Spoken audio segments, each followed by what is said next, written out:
Buona giornata e ben ritrovati con la prima edizione dei telegiornali di Antenna 3. Anche quest'oggi, venerdì 1 luglio, vi terremo compagnia fino alle 14:30 con tutte le notizie di cronaca, gli aggiornamenti e gli approfondimenti sui principali temi di attualità di queste calde giornate estive. Bene, cominciamo con la cronaca perché purtroppo quella appena trascorsa è stata una notte drammatica sulle strade della nostra regione. Si sono verificati 2 gravissimi incidenti stradali costati la vita a 2 giovani. L'incidente più grave si è verificato in provincia di Verona ed è accaduto nella notte. A perdere la vita una ragazza di soli 18 anni, la vediamo nella foto, Bianca Papusciallai, di origini albanesi, residente a Castelmassa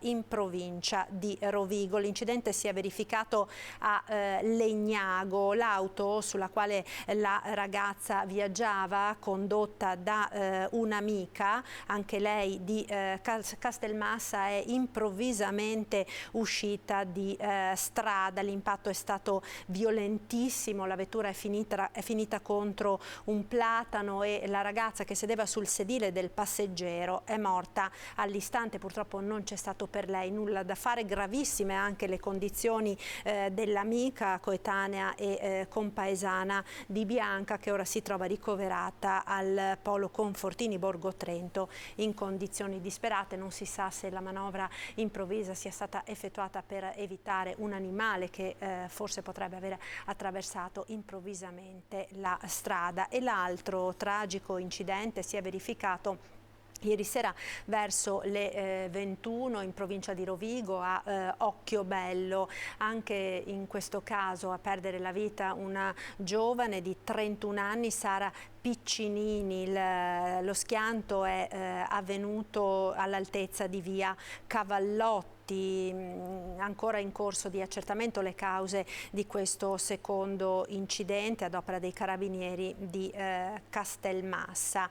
A quanto si sa, l'auto condotta da un ragazzo di 22 anni si è scontrato con lo scooter nel quale appunto viaggiava la ragazza 31enne domiciliata a Occhiobello. In seguito all'impatto violentissimo purtroppo non c'è stato nulla da fare per la giovane, e il 30enne invece, che si trovava a bordo della vettura, è anche egli ricoverato in prognosi riservata per gravi politraumi all'ospedale di Rovigo. Bilancio dunque pesantissimo, avete sentito, di questa nottata. Nel frattempo, sempre in tema di incidenti stradali, sono arrivati gli esiti dell'autopsia sul corpo del 17enne morto in un incidente in scooter venerdì scorso a Limena. Sentiamo. La causa della morte è stato lo schiacciamento. L'autopsia conferma le prime ipotesi fatte dopo l'incidente avvenuto venerdì pomeriggio. Simone Silvestri, il 17enne ucciso mentre era in scooter con il padre e stava percorrendo via Po tra Limena e Padova, è stato schiacciato dal camion che stava affrontando la curva. Le ferite non gli hanno lasciato scampo. Ora il pubblico ministero ha iscritto nel registro degli indagati con l'accusa di omicidio stradale l'autista alla guida del camion coinvolto nello scontro. Dopo l'esito dell'autopsia, la procura ha dato il nulla osta e la salma è stata riconsegnata ai familiari che stanno organizzando i funerali. L'addio a Simone Silvestri sarà settimana prossima nella chiesa di Sacro Cuore.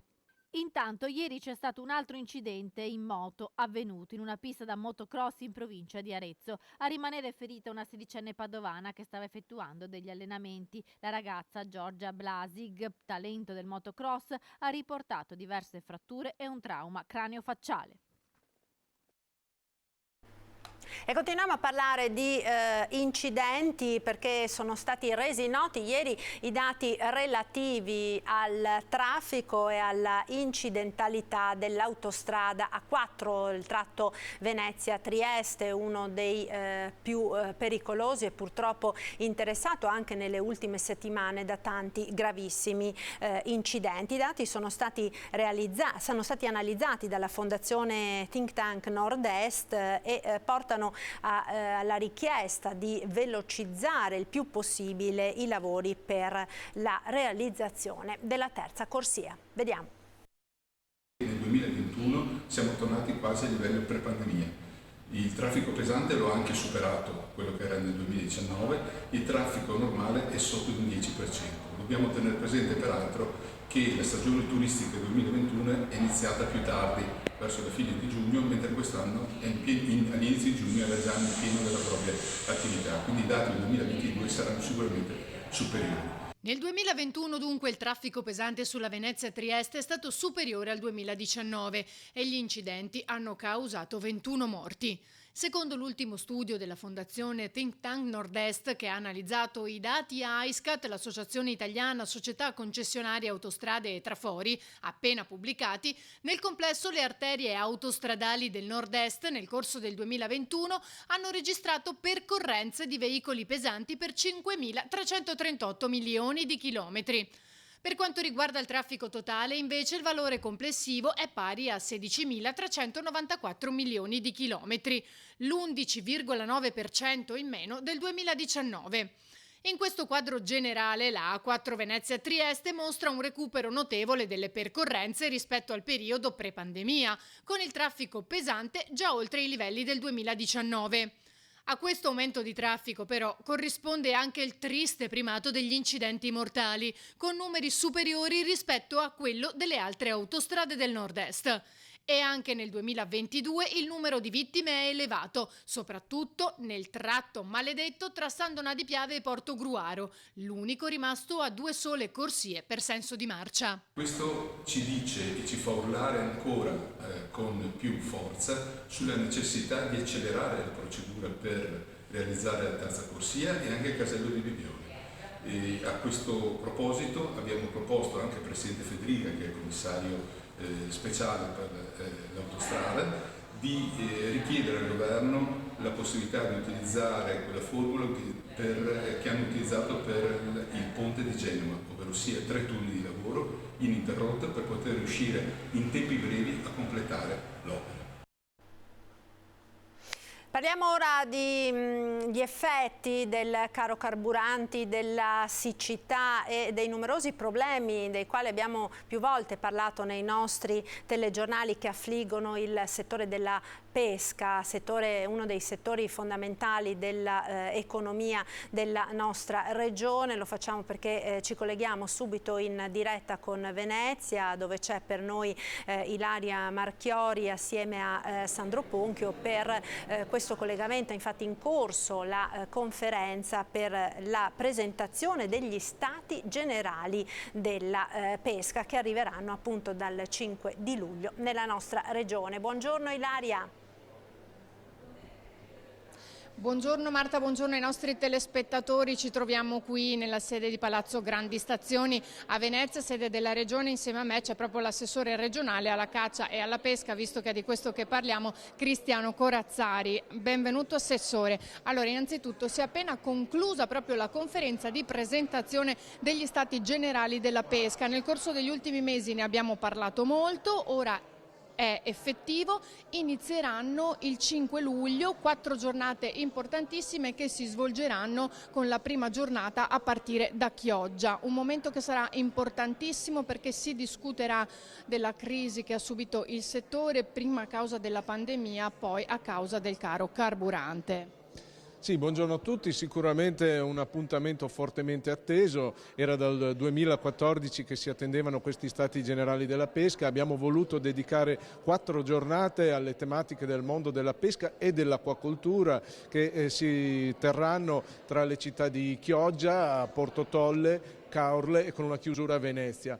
Significa per noi dare un'attenzione a questo settore, un settore molto importante da un punto di vista economico, ricordiamo quasi 5.000 aziende migliaia di addetti che sono coinvolti, milioni di euro di fatturato, ma non solo, perché vi è un'importanza anche legata alla gestione della risorsa ittica, alla gestione del nostro mare e delle nostre lagune. Quindi pescatori che hanno un valore professionale, economico, occupazionale e anche un valore culturale e identitario che noi vogliamo sempre sottolineare rispetto alla nostra comunità veneta e in particolar modo alle città della nostra costa. Era quindi necessario fare il punto della situazione, farlo su delle basi scientifiche forti per individuare quelle che saranno le strategie del futuro riguardo al comparto pesca anche attraverso l'utilizzo dei fondi europei del FEAMPA che è in arrivo. Infatti durante queste giornate saranno presentati anche dei progetti concreti, importanti, poi da consegnare, diciamo, da mettere nelle mani del governo. Sì, del governo e delle istituzioni europee. Ricordiamo che le decisioni fondamentali sulla pesca sono legate a quella che è la politica europea sulla pesca, che poi dopo viene declinata nei nostri mari e di cui le regioni poi hanno la disponibilità di distribuire i fondi del FEAMPA, che sarebbero i fondi strutturali europei sulla pesca. Quindi è un momento che deve vedere coinvolti tutta la filiera istituzionale, partendo dalla regione per arrivare fino alla Commissione europea. Dobbiamo far capire le peculiarità del nostro mare, dell'Adriatico, dell'Alto Adriatico in particolar modo. Abbiamo anche su questo la collaborazione della Regione Emilia-Romagna e della Regione Friuli Venezia Giulia attraverso il distretto della pesca dell'Alto Adriatico, riuscire a far capire quelle che sono problematiche e esigenze particolari del nostro mare e dei nostri pescatori, perché sicuramente questa fase di criticità che ha riguardato i 2 anni di pandemia e oggi anche il caro gasolio e l'aumento del costo delle materie prime deve vedere un aiuto nei confronti dei nostri pescatori, perché non possiamo permetterci di non dare un futuro a questo settore, a questo comparto così importante. Ecco, a questo proposito, Assessore, verrà presentato anche un libro bianco. In che cosa consiste?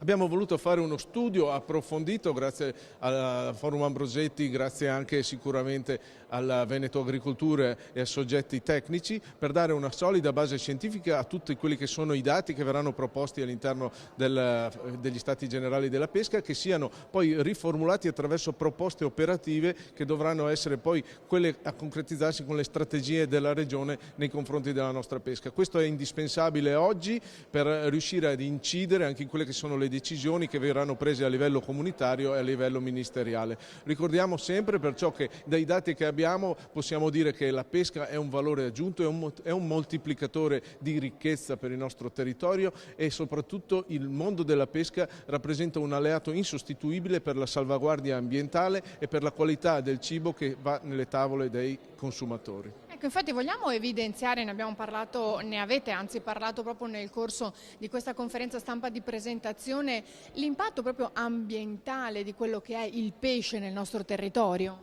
Sì, dobbiamo sempre ricordare che pesca e pescatori non sono degli sfruttatori di risorse naturali, ma sono dei gestori del nostro mare e della risorsa ittica, sono i primi cointeressati affinché vi sia un mare pulito, pescoso e che vi sia una qualità del pescato che metta in garanzia anche i consumatori. A tal proposito abbiamo sviluppato già molti progetti, per esempio per la raccolta delle plastiche nel mare, di cui abbiamo potuto usufruire grazie al lavoro dei pescatori, ma anche tutto il lavoro che viene fatto di vivificazione delle nostre lagune, che senza la presenza della pesca e dei pescatori sarebbero ambienti non produttivi e quindi ambienti degradati da un punto di vista ambientale. Pensate per esempio che la produzione dei molluschi è uno di quegli elementi che dà un valore positivo in termini di eliminazione della CO2 e quindi ci mette anche nella direzione del raggiungimento di quegli obiettivi che ci vengono posti a livello di agenda mondiale e comunitaria per la riduzione della CO2. Quindi questo sia sulla filiera del pescato e sia sulla molluschicoltura. Consumare pesce quindi non solo fa bene alla salute, ma fa anche bene all'ambiente. Assessore, tra l'altro, proprio parlando di molluschi, degli ultimi giorni la notizia che riguarda la moria di vongole nel territorio a causa del cuneo salino con la siccità, dei dati davvero preoccupanti in tal senso. Beh, chiaramente l'ambiente del delta e delle lagune rappresenta un ambiente molto fragile che è costituito di equilibri. La situazione di eccezionale caldo e di siccità che stiamo vivendo, oltre a fare danni al settore dell'agricoltura, fa danni anche al settore della molluschicoltura, perché ne cambia il grado di ossigenazione e di salinità. In questo naturalmente siamo in contatto diretto con i nostri pescatori per fare tutto il possibile per cercare di sostenerli in questa fase di difficoltà. Certo che l'unica soluzione visione è quella di far sì che le nostre lagune siano ben manutenute e quindi vi siano fatti dei lavori, degli interventi infrastrutturali di vivificazione attraverso lo scavo dei canali, il ricircolo dell'acqua che metta in sicurezza per il futuro il prodotto. Nell'ultimo anno le proteste dei pescatori non sono state poche, anche gli scioperi hanno proprio gridato la loro disperazione, la Regione si è subito messa a loro disposizione, si è subito messa al loro fianco. Sì, abbiamo chiesto degli interventi straordinari, emergenziali, e notizia di oggi che anche a livello governativo sono stati stanziati 21 milioni di euro per questa problematica e per le nostre marinerie. Dobbiamo sempre considerare quanto sia importante per le nostre marinerie avere un costo sostenibile del gasolio e delle materie energetiche, perché diversamente diviene insostenibile la pesca, e su questo noi siamo assolutamente in prima linea con i nostri pescatori per aiutarli. Il coordinamento tecnico-scientifico degli Stati Generali della Pesca avete deciso di affidarlo a Veneto Agricoltura. Veneto Agricoltura, che si avvale poi di European House di Ambrosetti, che quindi ci dà anche una caratura di livello scientifico molto alto, e insieme anche ad Agriteco, è una collaborazione che è assolutamente importante per arrivare ad avere un prodotto e un lavoro che sia utile soprattutto e applicabile concretamente alle aspettative del mondo della pesca. Assessore, i confronti che si terranno in queste 4 giornate importantissime nel corso degli Stati Generali della Pesca daranno risposte concrete? Si arriverà a una soluzione secondo lei? Guardi, non sarà solo un momento di confronto, deve essere un momento soprattutto di proposta e di individuazione di azioni. Saranno quelle sulle quali poi dopo baseremo il lavoro della Regione per i prossimi anni. Grazie, ringrazio l'assessore regionale Cristiano Corazzari. Se non ci sono altre domande io restituisco la linea allo studio. Grazie Ilaria, a te e all'assessore per questo collegamento, buona giornata e buon lavoro. Noi ora continuiamo con la cronaca perché abbiamo un aggiornamento che ci arriva da Montebelluna relativamente all'episodio di violenza che si è verificato ieri sera in centro. Ancora a Montebelluna, dopo risse e bar presi di mira, da ultimo anche il controllore della MOM aggredito, un giovane è stato ferito davanti ad un bar, non il bar centrale come erroneamente riferito nel TG di ieri sera. Sono intervenuti i carabinieri e si è anche temuto il peggio. Sentiamo che cosa è successo. Proseguono le ricerche dell'aggressore del 21enne che ieri sera a Montebelluna, al culmine di un alterco, pare con uno sconosciuto, si è visto conficcare in una tempia una freccetta da tiro al bersaglio. Per Montebelluna e il suo centro storico è l'ennesimo episodio violento che riporta d'attualità la questione dell'ordine pubblico. Al 21enne si sarebbe avvicinato un altro avventore chiedendogli forse una sigaretta o un accendino. Al no del ragazzo è scoppiata una lite culminata nel ferimento del giovane. Inizialmente si era parlato di un punteruolo, poi si è chiarito che la ferita a una tempia era stata prodotta da una freccetta per il tiro al bersaglio. Il 21enne è stato subito trasportato al vicino pronto soccorso e ricoverato, ma le sue condizioni sono apparse da subito in miglioramento. Sul posto i carabinieri che stanno cercando ora di rintracciare il responsabile del ferimento che poteva avere gravissime conseguenze. E sempre da Montebelluna sono stati tutti identificati dai carabinieri i giovanissimi protagonisti dell'ennesima aggressione ai danni di un controllore della MOM. Sentiamo. Nella collisione che ho avuto mi sono rotto il menisco del ginocchio sinistro. Cammina aiutandosi con le stampelle. Eddie Dal Rovere, controllore per la MOM, che ieri pomeriggio è stato aggredito e preso a calci e pugni assieme ad un collega da una banda di ragazzini tra i 16 e i 18 anni già noti alle forze dell'ordine. È accaduto alla fermata dell'autostazione di Montebelluna. Nel giro di 5 minuti siamo stati circondati da altri 7-8 dei compagni di loro, insomma, che sono usciti dalla stazione dei treni, e lì abbiamo preso veramente paura. Pensavamo che saltasse fuori qualche coltello. Sono stati attimi di terrore. Tutto è iniziato sopra il pullman quando il conducente si è accorto che 2 soggetti, 41 e 17 anni, non avevano il biglietto. È iniziata così una violenta discussione fino a quando Eddie ha chiesto ai 2 i documenti. Quando ero a terra che stavo facendo il verbale, e lui mi ha attaccato direttamente, mi è saltato addosso direttamente nelle tasche per recuperare i documenti, e da lì è nata la colluttazione e siamo finiti a terra. Lui mi ha sferrato pugni e calci. In poco tempo ai due si sono aggiunti altri 4 ragazzini, amici del 17enne. Immediatamente sono stati chiamati i carabinieri, che sono giunti sul posto con alcune pattuglie.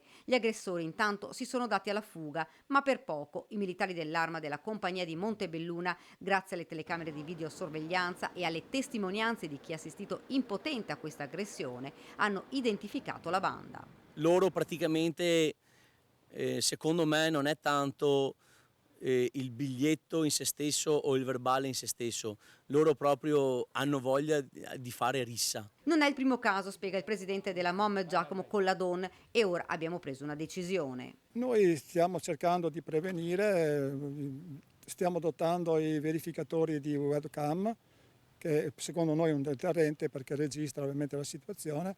Si tratta di persone che non vogliono rispettare le regole. Vanno perseguite anche oltre che redarguite.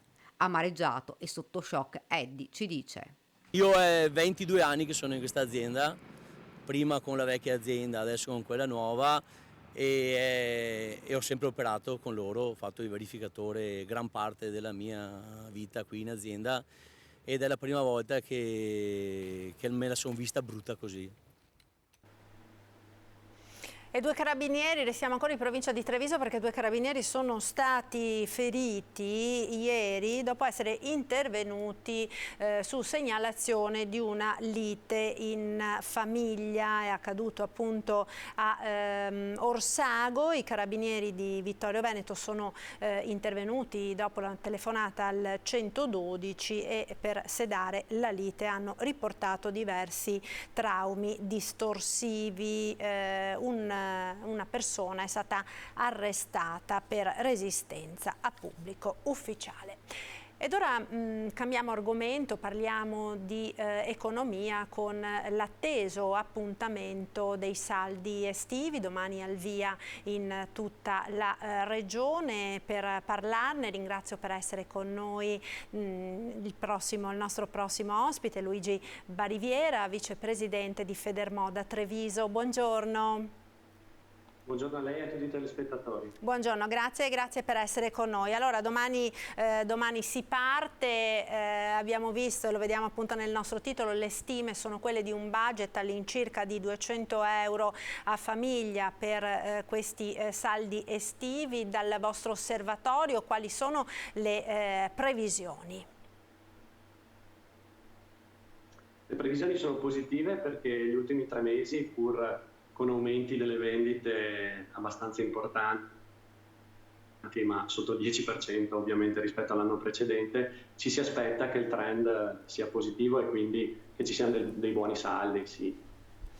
Ecco, sappiamo che il settore in particolare, proprio quello della moda, il commercio in generale, ma in particolare appunto quello della moda, esce da 2 anni e mezzo, insomma, particolarmente difficili, particolarmente problematici. Come sono quindi cambiate anche le abitudini dei consumatori, e nei vostri esercizi commerciali come vi state preparando a questo appuntamento che, stando appunto alle previsioni, potrebbe segnare un po', si spera, quella che è la ripartenza del settore dopo questo periodo così complicato e difficile?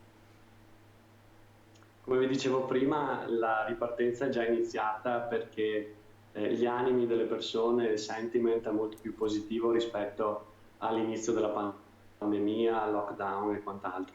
Quindi le persone che entrano in negozio sono più disposte a spendere, a parlare, a spostarsi, a far festa di nuovo, quindi ci sono di nuovo le cerimonie che ci aiutano molto a vendere, nel senso che c'è proprio una voglia di rinascere da tutti i punti di vista, quindi anche noi negozianti sentiamo questa cosa. Speriamo che la molla dei saldi porti ancora di più a positività, a vendite, comunque a muoversi, perché la gente ha proprio bisogno di rinascere in questo periodo. Ecco, ci aspettiamo veramente che le cose continuino su questo trend. L'abitudine agli acquisti online, che sicuramente con la pandemia ha avuto, come dire, uno stimolo non indifferente, in qualche modo sta facendo risentire quello che è l'andamento delle vendite nei negozi, diciamo, tradizionali? Allora, da un certo punto di vista certamente, però bisogna capire che anche noi negozianti offriamo un servizio completamente diverso, perché abbiamo una professionalità. La persona non solo può toccare e vedere, ma consigliamo rispetto magari all'acquisto online. Certamente ci stiamo preparando, molti di noi hanno già i loro siti propri o si appoggiano a dei portali per vendere, oltre che fisicamente anche online. Quindi io non lo vedo assolutamente come una concorrenza fra online e offline, ma come un'integrazione che per il futuro dovrà essere fatta da parte di tutti. C'è chi venderà solo fisicamente, chi online e chi in entrambi i modi. Sono solo modi diversi di vedere la stessa cosa, un po' come comprare le assicurazioni, stessa identica cosa. Quindi insomma si tratta anche di riorganizzare un po' e di rivedere quelle che sono le abitudini, come sono cambiate quelle dei consumatori, così naturalmente anche quelle degli esercenti. E proprio a proposito di questo e delle nuove tecnologie, è di ieri, no, la notizia dell'obbligo dei pagamenti con il POS, obbligo che peraltro c'era già anche prima, ma insomma da ora sono previste anche le sanzioni per chi non dovesse ottemperare a questo obbligo. Dal vostro punto di vista com'è la situazione, come sta andando anche in vista dei saldi, dove magari si prevede un afflusso maggiore di persone nei negozi? Qua non le posso dare delle cifre precise perché non ci sono studi statistici in merito, ma le posso dire che tutti i colleghi e tutti gli associati Federmode in questo caso della mia confederazione hanno da molto tempo il POS, perché è chiaro che di fronte a una spesa che non è certamente quella del caffè, ma è una spesa più sostanziosa, ormai ci si attesta verso l'80, addirittura il 90% di pagamenti elettronici, quindi chi non avesse bancomat sarebbe un pazzo veramente. Quindi invitiamo tutti e quelli invece che hanno magari attività dove il bancomat non è contemplato, immagino i piccoli bar, le piccole attività, piccolissime attività a prenderlo, perché adesso sì, ci sono le sanzioni, quindi assolutamente bisogna che lo facciano. Certo, senz'altro. Un'ultima domanda volevo farle, Bariviera, appunto per quanto riguarda i soldi. La vostra associazione ieri ha diffuso anche un vademecum rivolto ai consumatori, no? Per cercare di orientarsi nelle vendite promozionali che peraltro qualche negozio aveva anche già cominciato nei giorni precedenti a determinati clienti, forse un po' sotto banco, no? Come accade ogni anno del resto, a praticare degli sconti particolari.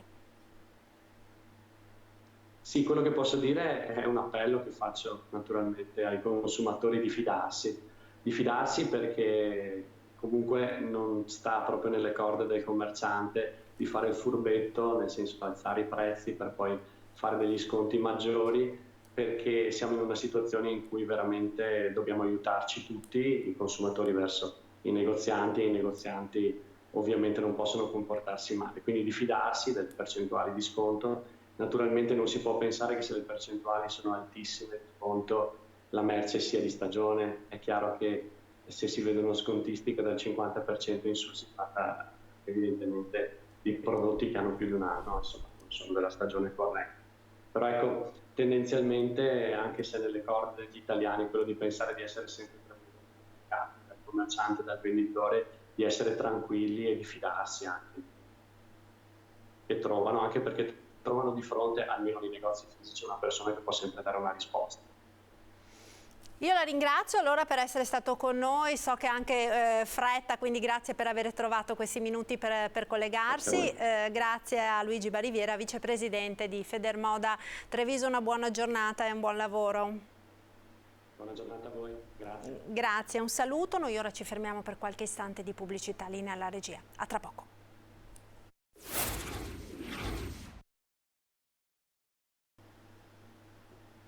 Eccoci nuovamente in diretta con la prima edizione dei nostri telegiornali. Continuiamo con la cronaca, torniamo a parlare dell'inquinamento del canale Piavesella a Treviso, perché grazie alle indagini condotte dai carabinieri del NOE e dalla polizia locale di Treviso, proprio grazie all'ausilio del drone della polizia locale di Treviso, è stata individuata la ditta inquinatrice. Si tratta di una ditta di Villorba. Sentiamo. Un drone per risalire all'azienda che ha sversato sostanze tipo saponi nella Piavesella. Si è arrivati così, utilizzando lo strumento che dall'alto ha ripercorso la discesa della schiuma bianca da Villorba a Treviso, a stabilire l'origine dell'inquinamento scaturito da un'azienda con sede nella zona nord di Villorba. La densa schiuma bianca, che ha subito allarmato tutti, facendo scattare l'intervento di vigili del fuoco e ARPAV e le indagini dei carabinieri del NOE e delle 2 polizie locali, è arrivata rapidamente fino a Treviso e alla Restera. È stata proprio la polizia locale del capoluogo a mettere a disposizione il drone con cui si è risaliti all'attività produttiva ritenuta responsabile della fuoriuscita di tensoattivi nelle acque della Piavesella. Il titolare rischia ora una denuncia per inquinamento delle acque superficiali con relative sanzioni. 2 trevigiani e un vicentino sono stati denunciati per truffa aggravata ai danni di un rivenditore di auto, sequestrati dalla polizia 142.000 euro e 2 Rolex. Pubblicavano su siti specializzati annunci per la vendita di auto di pregio, facendosi passare per dipendenti di una nota azienda nazionale di noleggio di veicoli. In questo modo i finti venditori erano riusciti a piazzare a un'azienda di commercio di auto plurimarca con sede a Rimini SUV del valore di 190.000 euro. Polizia di Stato, Stradale e Squadra Mobile sono riusciti a sventare il raggiro, recuperando la somma di 142.000 euro e denunciando 3 soggetti, 2 trevigiani e un vicentino, per truffa aggravata e ricettazione.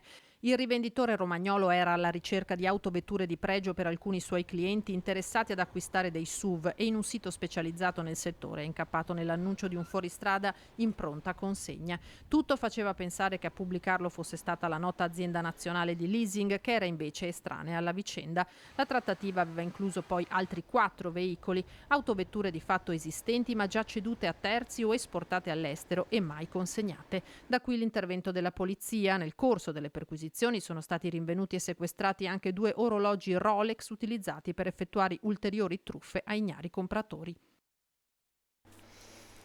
E noi ora parliamo di economia. Ringrazio per essere con noi, vedo che si è collegato il direttore regionale dell'INPS del Veneto, Antonio Pone. Buongiorno direttore, grazie per essere con noi.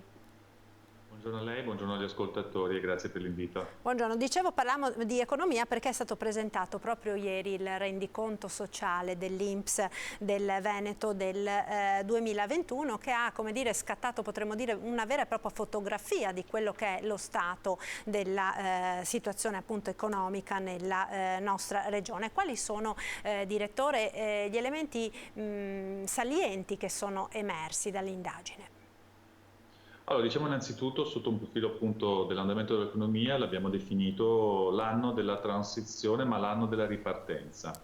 Tutti i segnali che dalla nostra prospettiva potevamo osservare sono concordanti nel dare senso di un anno di ripartenza anche abbastanza forte. Il 2021 ha avuto questa caratterizzazione. Se guardiamo al volume delle entrate contributive che aumenta, se guardiamo al numero delle aziende attive che torna finalmente ad aumentare dopo un 2020 molto pesante, se guardiamo al numero delle assunzioni di personale che torna a crescere, al numero delle cessazioni che in realtà diminuisce, se guardiamo alle sofferenze aziendali lette dal versante della regolarità degli adempimenti contributivi che si riducono, sono tutti segnali che andavano nella direzione di una ripartenza anche abbastanza forte, probabilmente più forte che nel resto del territorio nazionale, perché se guardiamo in particolare all'andamento degli ammortizzatori sociali, della cassa integrazione del PIS, notiamo che il calo nell'utilizzo è superiore rispetto al resto del territorio nazionale. Quindi un Veneto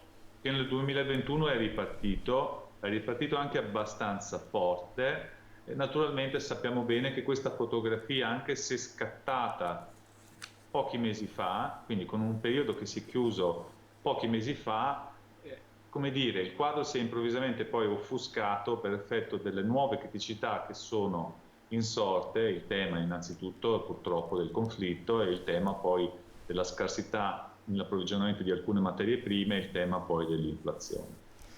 Ecco, senz'altro, quindi insomma dovremo poi vedere come saranno i dati prossimi alla luce di queste nuove condizioni che hanno ovviamente mutato il quadro nazionale e internazionale. Per quanto riguarda, direttore, le pensioni, come siamo messi? No? Perché anche questo sicuramente è un tema estremamente caldo e di grande interesse anche per la popolazione e i telespettatori che ci stanno seguendo da casa.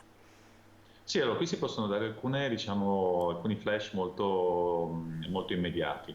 Torna a crescere il numero delle pensioni, complessivamente in Veneto ne abbiamo oltre 1.600.000, lo stock delle pensioni esistenti in essere in questo momento nel Veneto.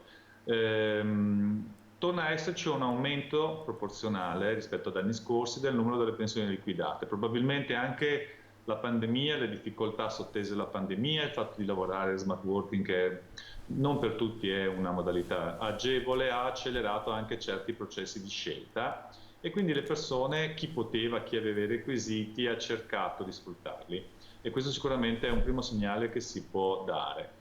Un secondo segnale che si può dare: si è chiuso col 2021, che era l'ultimo anno utile, il triennio di applicazione di quota 100. Ecco, su quota 100 si può fare un piccolo approfondimento per quanto riguarda il Veneto, perché complessivamente nel triennio il numero delle persone che sono andate in pensione con questa modalità agevolata di pensionamento è pari a 31.886 in Veneto. Sono numeri molto piccoli, molto al di sotto delle attese. Sappiamo anche qual è la composizione prevalente di questi soggetti. Certamente non ha rappresentato, diciamo così, la platea alla quale si pensava fosse indirizzata, cioè figure magari di lavoro precoce piuttosto che di persone con carriere discontinue. Esattamente, diciamo, è stato utilizzato da figure con carriere contributive piene, in prevalenza del settore pubblico in proporzione rispetto al privato, ma con forti risparmi di spesa, perché rispetto agli stanziamenti ipotizzati il numero dei richiedenti è risultato molto basso. Dei 3 anni, il 2021 è stato l'anno con la maggiore richiesta,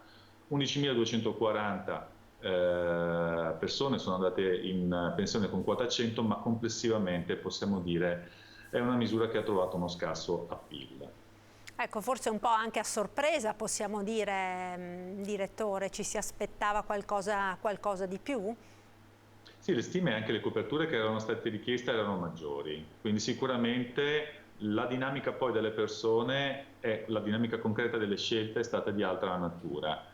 Quindi da questo punto di vista evidentemente il mondo dei lavoratori attivi e dei pensionandi è composto da persone con carriere contributive, con posizioni lavorative, con lavoro concreto svolto molto diverso tra loro, e a seconda delle specifiche situazioni vi possono essere persone che magari possono essere anche felici, contenti di lavorare ben al di là, diciamo, di quello che è il limite consentito da quota 100 o comunque di una pensione cosiddetta anticipata. Ci sono invece altre situazioni dove il pensionamento è, come dire, assolutamente imprescindibile per la persona, perché magari c'è un tema di lavoro usurante, c'è un tema come dire, di non essere più in condizioni di poter svolgere lo stesso tipo di lavoro che si svolgeva prima per una serie di motivi che non è il caso di esplicitare ulteriormente, ma il concetto è: bisogna veramente ragionare caso per caso. Il tema della flessibilità nell'accesso a pensione è un tema molto attuale, un tema che è oggetto di discussione tra governo e parti sociali, si sta ragionando su possibili ipotesi alternative,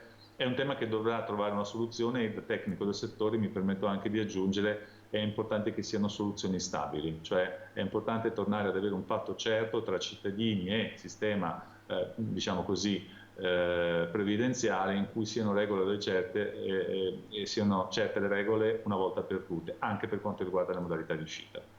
Senz'altro, soprattutto per quanto riguarda le modalità di uscita, no? Perché ne abbiamo sentite davvero tante nell'ultimo periodo con situazioni anche abbastanza complicate e talvolta paradossali. Per quanto riguarda, direttore, invece le domande di invalidità civile, c'erano stati, ricordiamo, dei problemi proprio per una carenza di personale delle commissioni mediche, no? Predisposte agli accertamenti. Poi la situazione chiaramente anche con la pandemia ovviamente ha subito dei rallentamenti. Ora a che punto siamo? Siamo in una situazione, devo dire, che per certi aspetti è anche un punto di soddisfazione. Abbiamo pochissimi medici.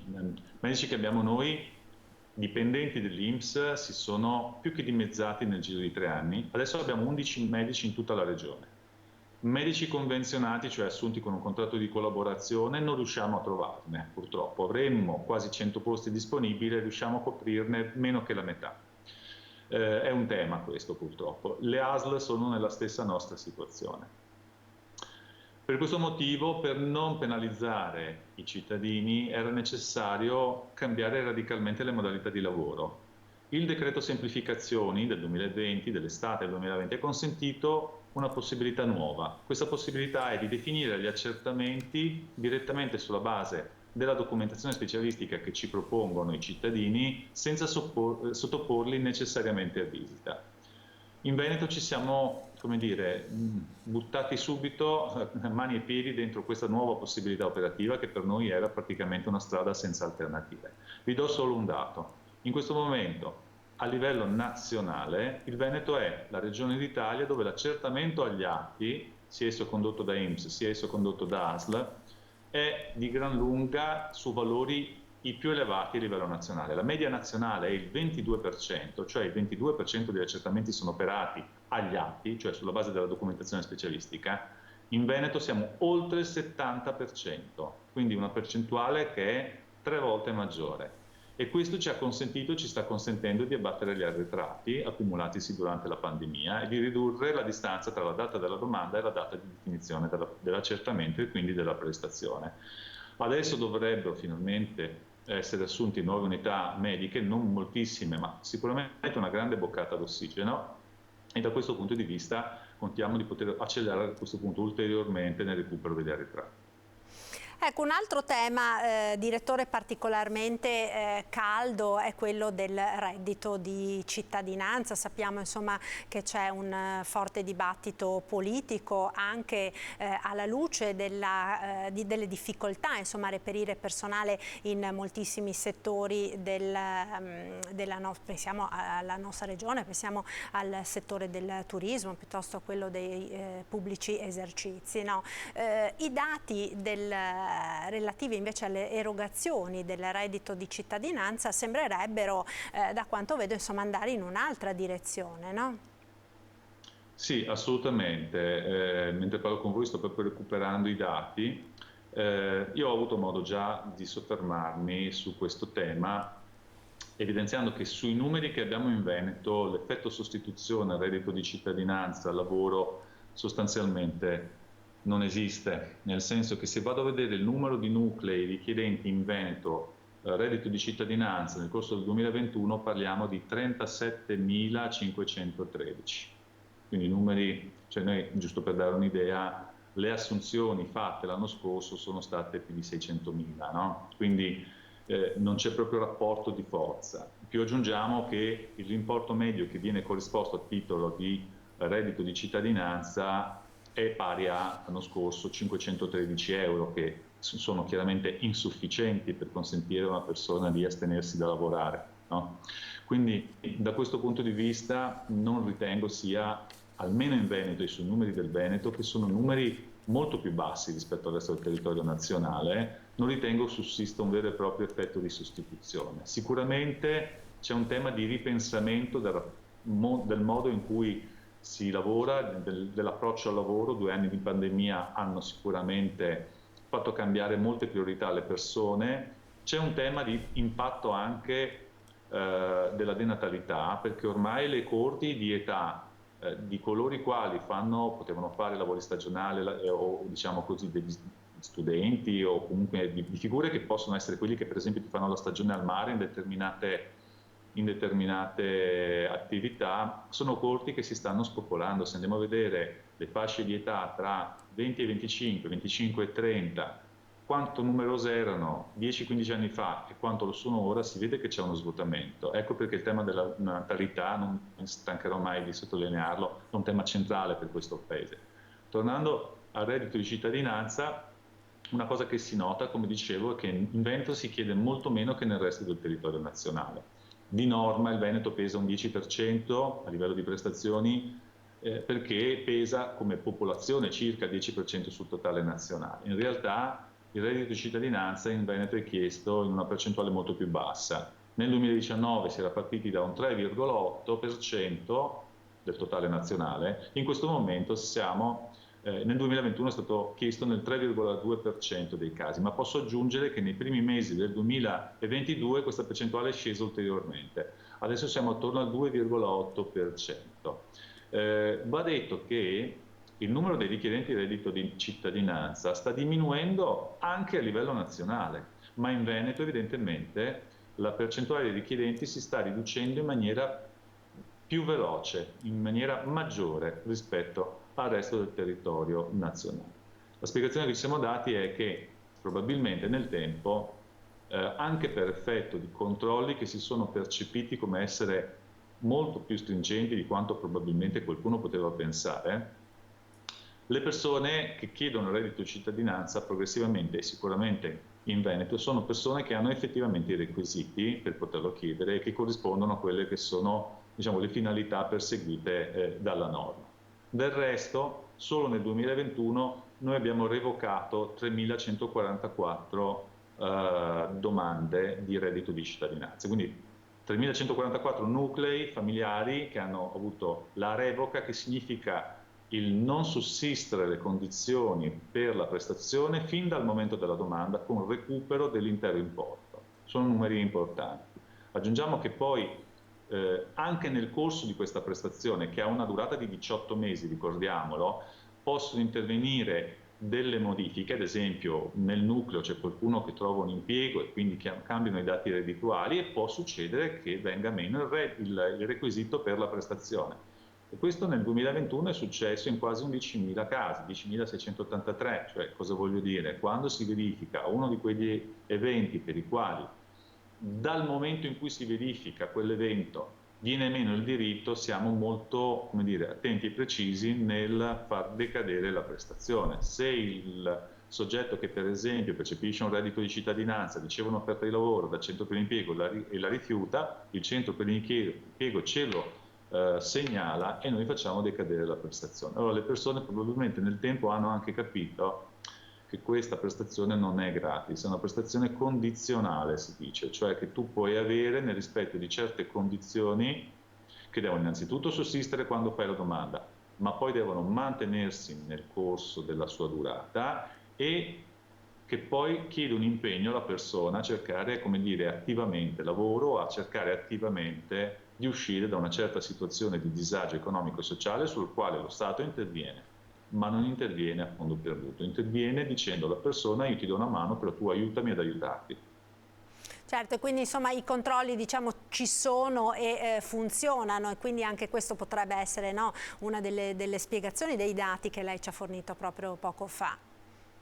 Sì, spesso nella narrazione appunto il reddito di cittadinanza viene vissuto, viene narrato appunto come, diciamo, una cosa facile, no? Una piccola cuccagna. In realtà questa diminuzione delle domande a livello nazionale, ma poi soprattutto in Veneto, dove la diminuzione è veramente molto marcata, non ha altre spiegazioni che il fatto di essere percepita come una prestazione che probabilmente è difficile da ottenere o da mantenere nel tempo, o che addirittura se chiedi senza avere le condizioni, magari lo fai anche tra virgolette in buona fede, puoi trovarti poi in una certa situazione di difficoltà, anche perché sono previsti anche dei profili di carattere penale per i soggetti che pongono in essere magari delle domande senza avere requisiti e magari non dichiarando tempestivamente determinati stati o fatti attinenti alla propria persona, al proprio nucleo familiare. Certo, senz'altro, quindi insomma buon intenditor poche parole, no? Perché chiaramente poi sono tutte delle situazioni che destano anche un particolare, come dire, allarme sociale, no? Quando si diffondono determinate notizie, e quindi senz'altro insomma è importante che la gente sappia che i controlli ci sono, che funzionano e che chi non rispetta quelle che sono le regole rischia anche penalmente, no? Io la ringrazio davvero, direttore, per essere stato con noi e per averci fornito insomma questo quadro così ampio e dettagliato emerso dal rendiconto sociale del 2021 dell'INPS del Veneto. Grazie ad Antonio Pone. Grazie a lei, a disposizione sua e degli ascoltatori, davvero un piacere stare con voi e poter affrontare temi come questi o altri. Davvero, grazie a voi, buon lavoro. Grazie, un saluto e buon lavoro anche a lei, grazie mille.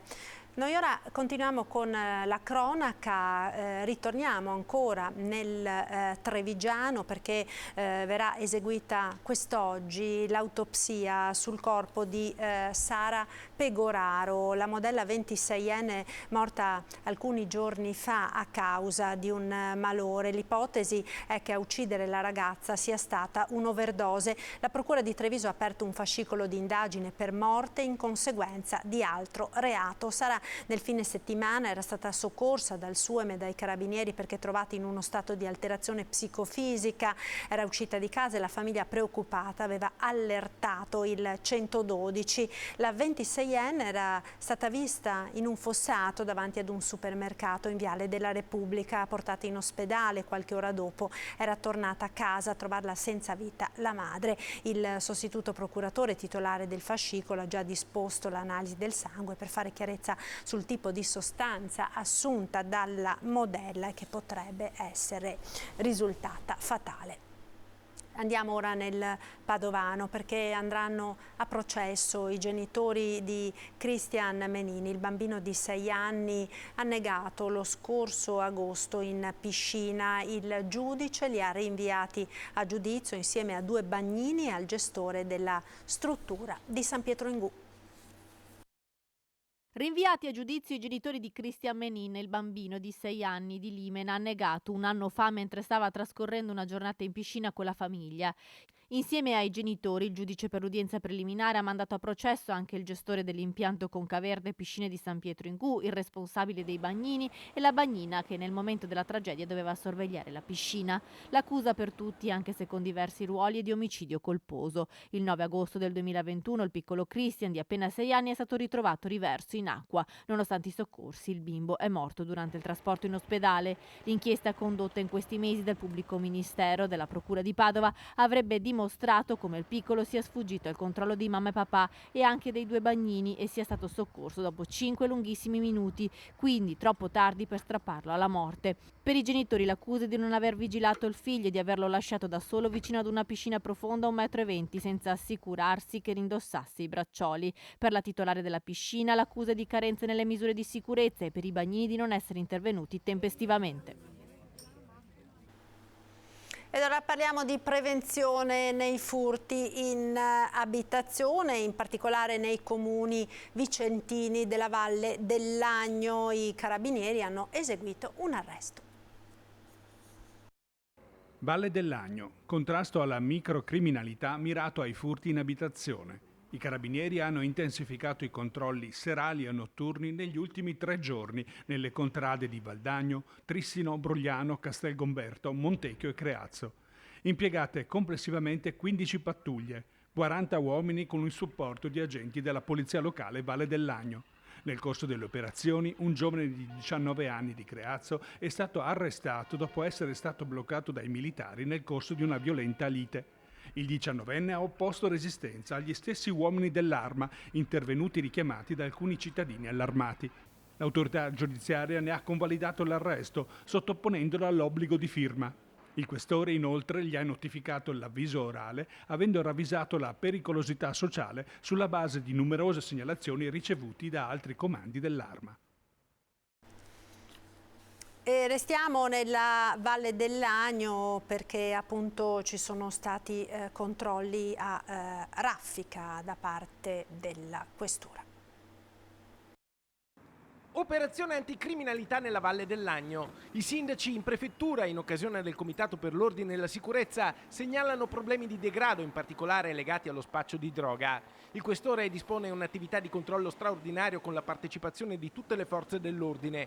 Un esercito di 30 uomini e donne della Polizia di Stato, dei Carabinieri e della Polizia Locale di Valdagno entrano in azione. Al setaccio il centro storico di Valdagno, Viale Trento, Via Roma, Galleria Dante e le aree urbane attorno alla città. 4 i posti di controllo lungo le principali strade in ingresso e uscita dai comuni del comprensorio.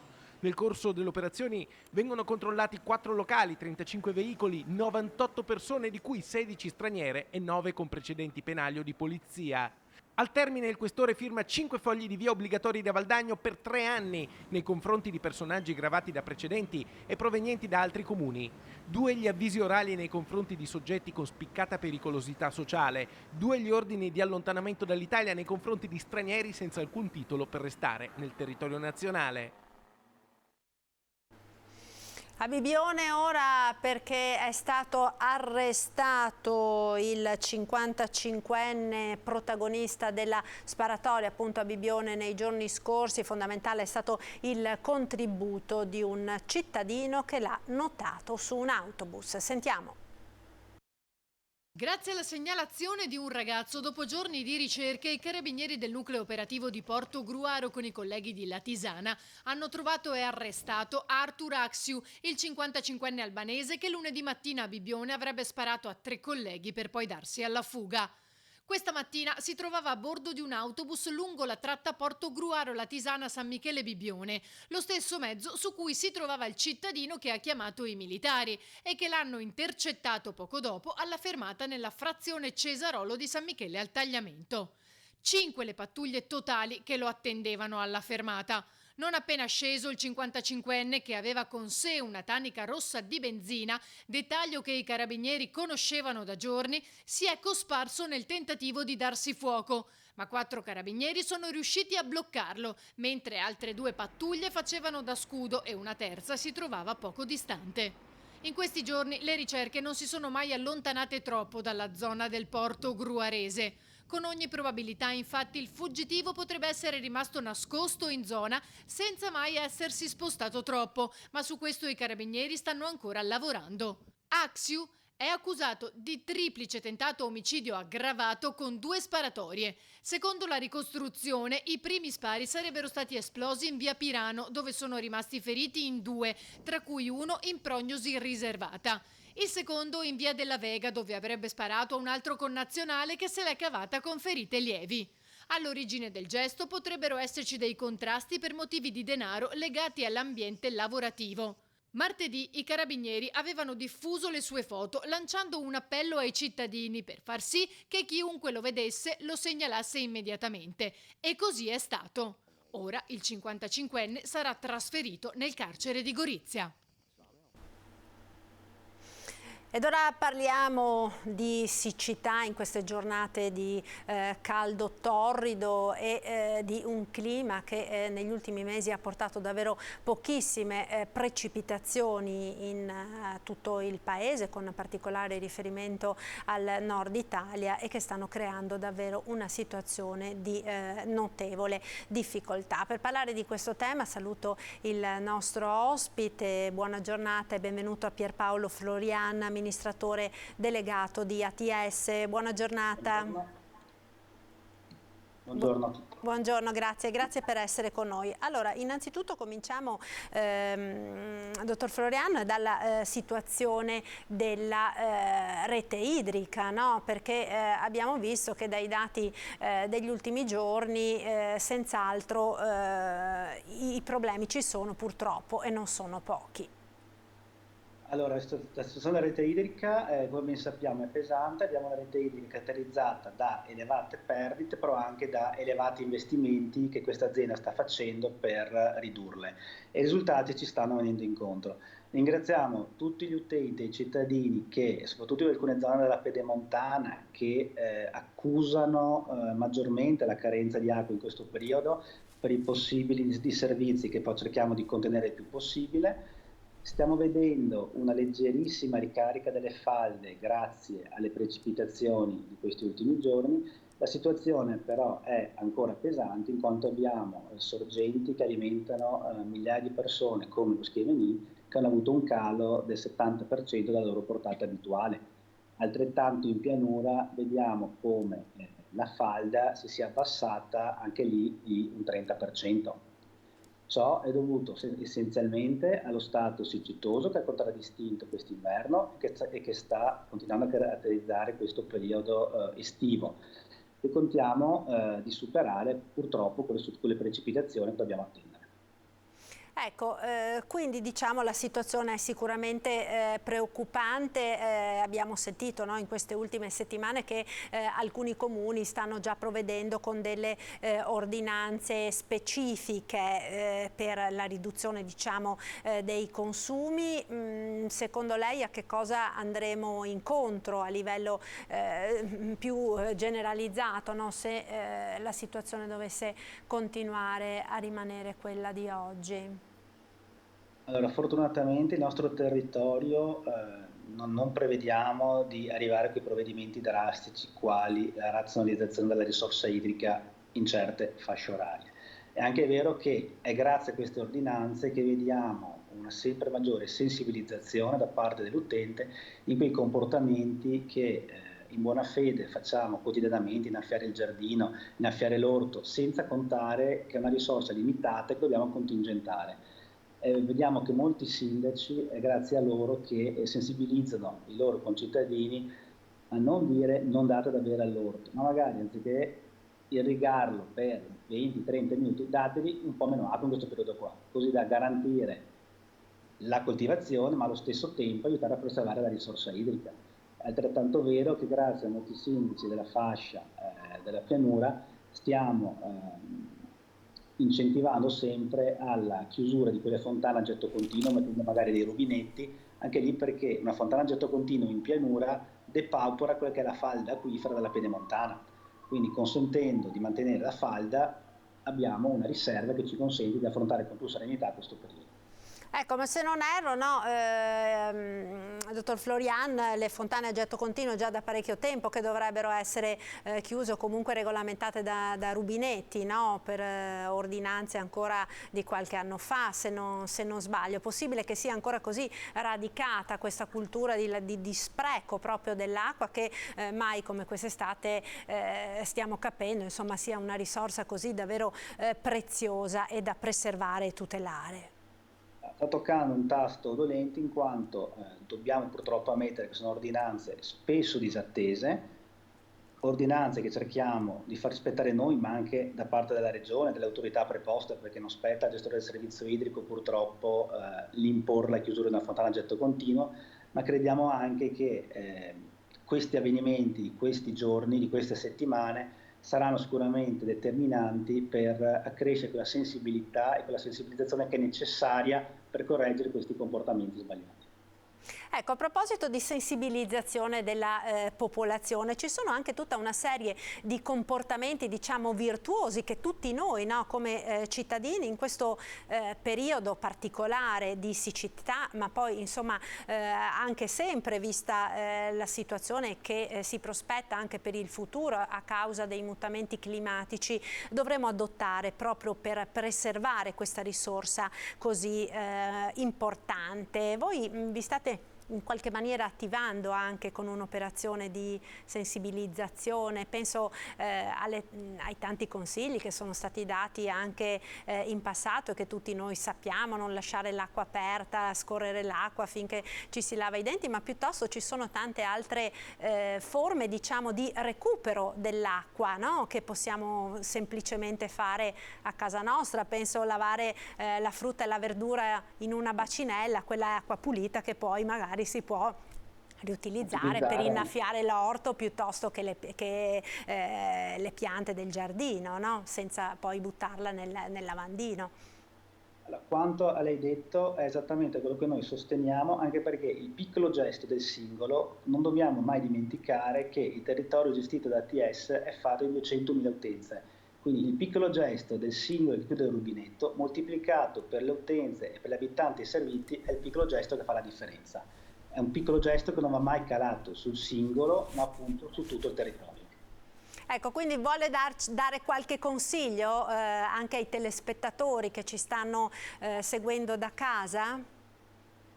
Banalmente in questo periodo chiediamo magari di lavare la macchina con meno frequenza, di chi ha l'orto alla centralina di irrigazione, magari di ridurre il tempo di irrigazione di qualche minuto. Piccoli gesti che, ripeto, moltiplicati per le migliaia di utenze possono fare la differenza. Il rubinetto, come ha ben citato lei, fare la doccia anziché fare la vasca da bagno, chi ha riempito le piscine, che anche lì le ordinanze vieterebbero il ricambio dell'acqua, mettere le pompe di ricircolo. Le amministrazioni comunali hanno dotato di rubinetto praticamente tutte le fontane dei loro territori. Sono i piccoli gesti che vanno sommati tra di loro. Ecco, quindi è molto importante questo, no? Perché ognuno di noi può fare la propria parte anche in questo momento, insomma, che è di grande difficoltà. Lei accennava prima all'inizio di questo collegamento alla situazione, allo stato della rete idrica, al lavoro che voi state facendo. Una rete idrica che talvolta, insomma, è fatta anche di tubazioni vecchie con delle falle. Recentemente, insomma, alcuni dati parlano addirittura di un 50% dell'acqua che va poi perduta, insomma, nel terreno a causa di queste falle. È così il dato e vi state, come dire, adoperando proprio per cercare di rimediare a questo problema? Assolutamente sì. ATS ha una rete di 5.000 km, ripeto 5.000 km di condutture che servono in 52 comuni. Ogni metro cubo di acqua che viene fatturato all'utente che lo consuma ha un valore di poco più di 2 euro, contando i servizi di acquedotto, fornitura e depurazione. Anche quest'anno ATS metterà in campo con le risorse disponibili, perché ripeto, sono risorse generate dalla bolletta di tutti gli utenti, più qualche contributo che arriva grazie alla Regione o adesso in attesa di qualche contributo PNRR, e mette in campo 30 milioni di investimento. Per cambiare tutte le condutture e avere una rete, diciamo, completamente nuova è un lavoro che obiettivamente, con le tariffe contenute che cerchiamo di tenere, richiede decenni. Per questo abbiamo messo in piedi tutta una serie di convenzioni, di sinergie con i comuni soci per utilizzare quegli interventi di opere pubbliche che fanno, quali le asfaltature piuttosto che il rifacimento di piazze, per cambiare condotte man mano che ne vediamo la necessità.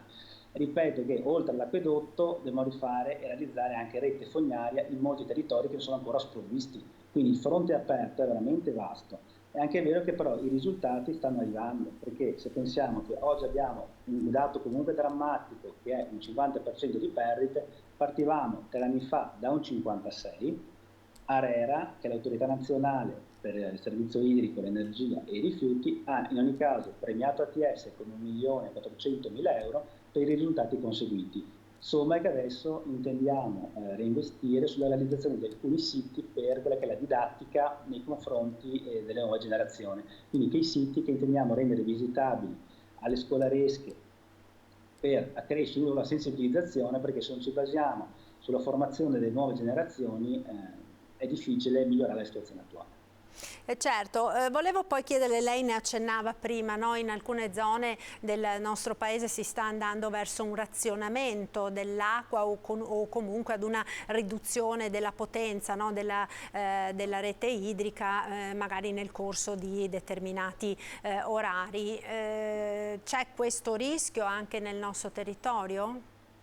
Ad ora non c'è questo rischio, ad ora assistiamo a una riduzione della pressione negli orari notturni, che però consente di ricaricare quelli che sono i serbatoi dove presenti, e in ogni caso, avendo molta meno domanda di risorsa nelle ore notturne, non viene percepita dall'utenza che ne fruisce in quelle fasce orarie. Ma si può comunque continuare? Le faccio una domanda che penso sia in questo momento nella testa di molte signore che magari approfittano nel fare la lavatrice piuttosto che la lavastoviglie di notte proprio per risparmiare sulle bollette dell'energia elettrica. Si può comunque continuare a farle tranquillamente anche se c'è un rischio, diciamo, cioè se c'è una diminuzione della portata dell'acqua? Assolutamente sì, senza problemi. Ecco, senz'altro, no? Anche questo fa parte di tutte quelle informazioni che la gente che ci sta seguendo da casa in questo momento vuole sapere. Io la ringrazio davvero, Floriana, per essere stato con noi. C'era qualcosa che voleva aggiungere di comunicazione, di servizio ai nostri telespettatori? No, di ringraziarli nuovamente per la pazienza e per questi piccoli gesti che veramente fanno la differenza. Certo, non darli per scontati. Non dare per scontata questa risorsa. Noi nel nostro territorio poi peraltro siamo stati abituati bene, no? Perché finora insomma l'acqua è sempre stata abbondante e forse anche di alta qualità. Anche di alta qualità, di certo. Alta qualità. E quindi magari siamo abituati a dare per scontata questa risorsa che invece è davvero molto preziosa e in queste settimane lo stiamo davvero capendo. Grazie a Pierpaolo Floriana, amministratore delegato di ATS. Buona giornata e buon lavoro. Grazie, arrivederci. Grazie mille. Allora, noi continuiamo ancora con la cronaca e torniamo a Venezia perché dobbiamo segnalare l'ennesima rissa terminata con un uomo ricoverato con ferite di arma da taglio, un accoltellamento che segue di pochi giorni l'aggressione con accoltellamento che si era verificata in Rio Manin. Per la segretaria del Partito Democratico veneziano Monica Sambo, in città mancano controlli e prevenzione. Sentiamo. Una violenta rissa nel cuore della notte tra Santa Margherita e San Pantalon ha portato al ricovero di un tunisino con diverse ferite d'arma da taglio. La ricostruzione dei fatti e l'identificazione dei coinvolti è ora materia di indagine delle forze dell'ordine. La zona è già finita spesso nell'occhio del ciclone per episodi di movida selvaggia e spaccio di droga, ma ormai anche gli apparentemente placidi quadretti veneziani non sono più al sicuro, come a Rio Marin, il lento avanzare delle gondole, la gente che fa la spesa al supermercato, il turista che si fa il pediluvio in canale, eppure in una tarda mattinata esattamente come questa che pochi giorni fa qui si è consumato alla luce del sole sotto gli occhi dei passanti un pestaggio con accoltellamento tra presunti spacciatori. Purtroppo qui come in altre zone di Venezia ci segnalano veramente quotidianamente situazioni anche di spaccio o comunque di mancanza di controlli. Questo preoccupa molto i residenti della zona ma anche di altre zone e c'è bisogno non solo, come abbiamo detto più volte, di un costante presidio e controllo, ma c'è anche bisogno di altrettante politiche legate anche al sociale. Segretaria del Partito Democratico di Venezia, Monica Sambo conosce bene la realtà veneziana e l'impressione, peraltro piuttosto condivisa in città, è di un progressivo degrado che qui non si conosceva. Ci sono nuove assunzioni di agenti di polizia locale ma noi non capiamo dove siano, cioè i cittadini continuano a dirci dove sono i vigili, perché la scelta è stata quella di accentrare alcuni servizi e non dislocarli all'interno dei territori come si era fatto invece in passato, dove ogni quartiere, ogni sestiere e ogni realtà aveva ovviamente i suoi vigili di sestiere o di quartiere che potevano in questo modo vigilare, essere presenti e anche ascoltare le problematiche direttamente dai cittadini. Ed ora il Covid, con il bollettino di oggi della Regione del Veneto continua ad essere molto alta la circolazione virale nella nostra regione. Oggi ci sono 7.959 nuovi positivi e 5 vittime. Cresce anche la pressione sugli ospedali. Attualmente in Veneto sono 678 i ricoverati in area medica, più 6 rispetto a ieri, in crescita anche le terapie intensive, 31 più 2 rispetto a ieri. Sentiamo il punto della situazione in provincia di Treviso, quella che registra subito dopo Padova il più alto numero di positivi, con il direttore generale dell'azienda sanitaria Francesco Benazzi. Abbiamo una situazione che sta montando, nel senso che siamo già a circa 750 casi positivi su 100.000, quindi livelli molto elevati e pare, almeno dalle proiezioni che noi abbiamo del nostro servizio di epidemiologia, che arriveremo ancora a crescere. Stiamo crescendo anche per quanto riguarda i ricoveri ospedalieri, siamo ormai a 6 su 100.000. Anche nella Marca l'ondata estiva di Covid provocata da Omicron 5 è in crescita, una variante estremamente contagiosa che ormai è presente nel 75% dei casi ed è responsabile dell'impennata di positivi e ora anche di ricoveri che riguardano soprattutto persone anziane o fragili a maggior rischio di infezioni gravi e anche di morte. Fondamentale che i figli, nipoti, amici che vanno a trovare gli over 80 usino sempre le mascherine FFP2, perché noi siamo magari asintomatici con un po' di mal di gola e andiamo a portare un virus a una persona invece che ha problemi di salute e rischiamo che questa persona poi possa anche ammalarsi, entrare dentro in ospedale e andare in terapia intensiva. Oggi abbiamo 2 persone in terapia intensiva over 90 e che hanno avuto proprio questo tipo di trasmissione. Portata da fuori, gente che non aveva la mascherina e oggi sono in terapia intensiva. Reduce dall'infezione anche il direttore generale dell'ULSS 2 della Marca Trevigiana, ora alle prese con i sintomi del long Covid, forte mal di testa, stanchezza, difficoltà di concentrazione. Mi hanno spiegato i nostri specialisti che è un long Covid, che spesso tanti hanno, e una cefalea che facilmente mi porterò avanti per un periodo di tempo legata proprio al virus. Torniamo a parlare ora di commercio. Sappiamo che da ieri è obbligatorio l'utilizzo del POS in tutte le attività, pena sanzioni appunto per i commercianti e gli esercenti, ma non tutti sono d'accordo, soprattutto coloro che vendono generi magari di basso costo e che quindi sono costretti a fare una transazione per ogni piccola spesa. Ci colleghiamo con la collega Valentina Visentin nel Padovano, che è andata in una edicola di Abano con appunto gli edicolanti sul piede di guerra. Buongiorno Valentina.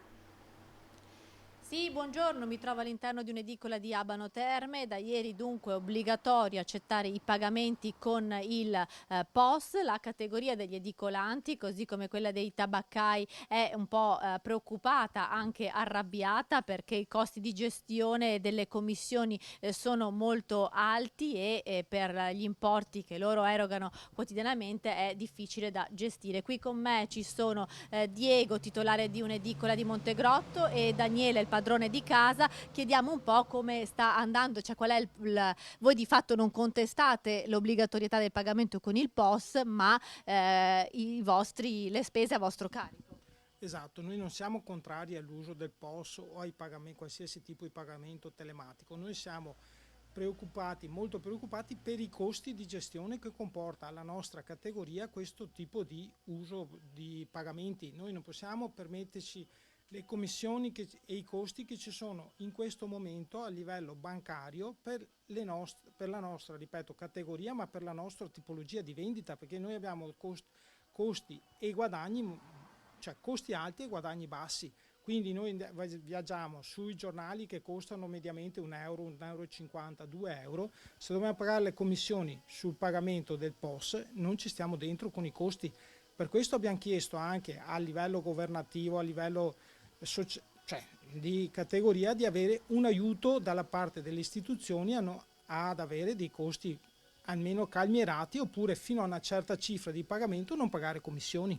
Anche perché insomma i prezzi sono prezzi imposti che non possono essere ritoccati come invece potrebbe avvenire in un bar, per esempio. Noi facciamo vedere che il signor Daniele qui ha il POS, ma di fatto, Daniele, quanto le costa avere un dispositivo di questo tipo? Allora, questo dispositivo viene usato solo ed esclusivamente per il pagamento delle bollette e il pagamento delle ricariche telefoniche, e già questo potete capire che parliamo di centesimi di guadagno sulle ricariche, soprattutto poi sulle bollette il guadagno più grosso ce l'hanno gli enti, e già questo mi viene a costare €30 per trimestre, quindi calcolando nell'arco dell'anno un €120 che io non so dove scaricare, dove mettere, perché poi alla fine sono costi effettivi che io devo prendere dai quotidiani, dai giornali, che ci danno già poco.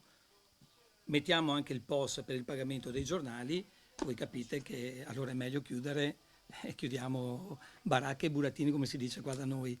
Di fatto nell'ultimo periodo a Padova, lo abbiamo testimoniato più volte, molte edicole stanno chiudendo, edicole anche storiche, un po' per la difficoltà di trovare personale, ma soprattutto per questi motivi. Anche perché molte edicole sono gestite da persone che cominciano ad avere una certa età, che avrebbero tirato avanti, ma con tutti questi problemi burocratici.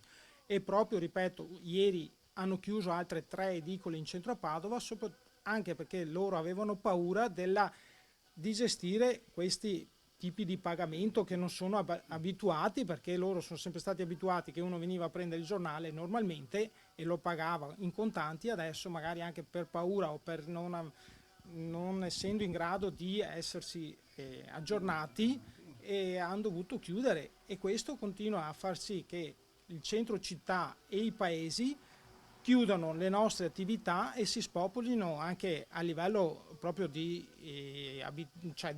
come punto di riferimento per i nostri cittadini che vogliono uscire, perché anche venire a prendere un giornale è anche un momento di scambiarci una parola, di dirci 2 cose. Per esempio, voglio fare una precisazione: noi nel periodo pandemico siamo stati aperti, sembravamo che fossimo gli indispensabili. Adesso quando vai a bussare a qualche porta per avere aiuti non ci ascolta nessuno, probabilmente siamo una categoria che non interessiamo molto. Spero che qualcuno ci dia una mano a livello governativo. E con questo appello ringraziamo Diego e Daniele e restituisco la linea allo studio. Ecco, grazie allora a Valentina Visentin per questo collegamento da Padova. Noi ora ritorniamo a Treviso perché abbiamo in collegamento Angelo Centola, direttore dell'ACI provinciale di Treviso. Buongiorno direttore, grazie per essere con noi. Buongiorno a tutti e buongiorno ai telespettatori. Ecco, allora siamo qui per parlare di una nuova iniziativa che è stata promossa appunto dall'ACI di Treviso. Green Endurance si chiama, ed è il primo campionato di auto ad energia alternativa, no? Di che cosa si tratta? Sì, questa è la seconda edizione perché la prima l'abbiamo realizzata nel mese di dicembre. È una gara cosiddetta a consumo, cioè nel senso premiamo la macchina e l'auto ad energia alternativa, quindi parliamo di macchine elettriche, ibride ed endotermiche, quindi GPL gas metano, e premiamo chi riesce a percorrere i 305 km previsti e consumare di meno. Quindi è una, diciamo, è una competizione un po' diversa dalle solite, non viene premiato chi è più veloce oppure chi ha una performance di un certo livello, ma viene premiato chi riesce a gestire la propria auto nella maniera più corretta per un consumo migliore, per un rispetto dell'ambiente un po' più specifico. Quindi è un nuovo modo di fare sport e cerchiamo di portarlo avanti e speriamo che i proseliti possano essere sempre più numerosi, anche perché possono partecipare tutti, non c'è bisogno di una capacità e di un talento, diciamo, competitivo, c'è bisogno solo di avere un'auto ad energia alternativa e soprattutto di saper dosare in equilibrio, come dire, tutto il percorso con i consumi. Quindi è una bella sfida a cui invito tutti gli automobilisti appassionati di questo settore che siano sensibili al green, quindi all'elettrico oppure a un consumo un po' diverso rispetto al carburante classico. Ecco, quindi insomma non ci sono requisiti particolari, diciamo, no? È sufficiente avere un'auto di questo tipo, avere un po' di sensibilità, diciamo, tra virgolette, per l'ambiente. Certo, infatti poi il percorso non è imposto, il percorso viene diciamo scelto dall'equipaggio, quindi è l'equipaggio il protagonista assoluto di questa manifestazione, perché il percorso viene assolutamente individuato dall'equipaggio. Naturalmente ci sono dei punti di passaggio obbligatori che noi in termini sportivi chiamiamo il controllo a timbro, quindi nel senso mettiamo il timbro su quel passaggio, così anche chi deve giudicare la prestazione come dire, ha dei documenti ufficiali, e quindi ogni equipaggio, a seconda della propria auto e soprattutto a seconda delle condizioni di traffico e di specificità di strada, può percorrere dei tratti perché magari valuta che questi tratti hanno una valenza a livello di consumo molto più positiva rispetto ad altri. Quindi è una bella sfida con una gestione complessiva dell'auto, non solo come velocità, che in questo caso è molto ridotta, ma soprattutto come gestione del percorso, quindi cercare di andare ad un'andatura di un certo tipo e naturalmente tenere sempre sotto controllo i consumi e il consumo del livello del carburante, che in questo caso parliamo di energia elettrica oppure di energia alternativa, come può essere un GPL, un gas metano oppure un veicolo ibrido. Ecco direttore, questa diciamo è un'iniziativa sportivo-ludica con questa sensibilità ecologica, possiamo dire sportivo-culturale, con questa sensibilità ecologica, dicevamo che ha intrapreso l'ACI, ma non dimentichiamo che l'ACI ha in particolare a Treviso intrapreso un'attività molto importante anche nella sicurezza stradale, no? Un tema che purtroppo è di grandissima attualità vista la grande incidentalità che stiamo appunto registrando in modo particolare nelle ultime settimane, no? Assolutamente sì, noi a parte lo sport abbiamo un altro grande tema che è quello della sicurezza e dell'educazione stradale. Siamo stati ai primi del mese di giugno, come dire, sensibilizzatori insieme al gruppo di Villa Manfrin con un'iniziativa molto importante in cui abbiamo cercato di far capire dal punto di vista pratico e dal punto di vista esperienziale tutte le dinamiche, tutte le situazioni legate a una situazione legata ad un'incidentalità personale. Devo dire che il risultato è stato ottimo e speriamo anche di poterla ripetere, perché sinceramente devo dire che il riscontro è stato entusiastico da parte delle persone che ci hanno assolutamente invitato a riproporla, perché è giusto ed è doveroso parlare di queste tematiche, però è anche più giusto e più doveroso, secondo me e secondo noi di ACI Treviso, cercare di sensibilizzare con una esperienzialità sulle situazioni legate alla incidentalità stradale, anche perché c'è una maggiore consapevolezza e c'è un maggior ricordo, e quindi magari si può cambiare e modificare il comportamento rispetto a questa situazione. Quindi benvengano, noi di ACI siamo sempre stati, siamo e saremo sempre in prima fila su queste tematiche, perché ci crediamo e perché salvare una vita umana è veramente la cosa principale che queste tematiche hanno come obiettivo. Grazie, io la ringrazio, Angelo Centola, direttore dell'ACI di Treviso, una buona giornata e un buon lavoro, grazie. Grazie a voi e saluti a tutti gli spettatori, grazie, buona giornata. Grazie, altrettanto a lei. Noi ora ci fermiamo per qualche istante di pubblicità, linea alla regia, prima vediamo le previsioni del tempo, poi la pubblicità, subito dopo torneremo in diretta per parlare di super bonus 110% e di tutte le ultime novità. A tra poco.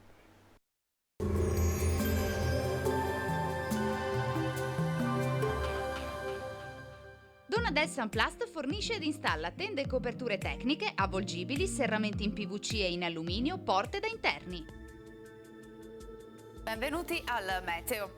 L'alta pressione africana ci accompagnerà anche in questo inizio di luglio, dove il tempo si manterrà buono e il clima alquanto afoso. Vediamo il dettaglio. Sul Veneto la grafica di venerdì evidenzia un ampio soleggiamento, sarà per lo più asciutto, cielo in prevalenza poco nuvoloso, locali addensamenti sparsi nel corso del pomeriggio in montagna, associati, specie sulle Dolomiti, alla probabilità di qualche pioggia anche a carattere di rovescio o temporale. Temperature minime tra 17 e 24 gradi, massime comprese invece tra i 30 e i 34 gradi all'incirca. Spostiamoci ora sul Friuli, Venezia e Giulia, dove avremo poche novità, cielo sereno o velato nelle ore pomeridiane, possibili temporali sulla zona prealpina. Temperature minime tra 19 e 24 gradi, massime intorno ai 30-33 gradi. Infine vediamo la situazione del Trentino Alto Adige, anche qui bel tempo, specie al mattino. A seguire avremo qualche acquazzone veloce e a carattere sparso. Temperature minime intorno ai 17-19 gradi, massime sui 32 all'incirca. Dal meteo di Antena 3 per ora è tutto, arrivederci al prossimo aggiornamento.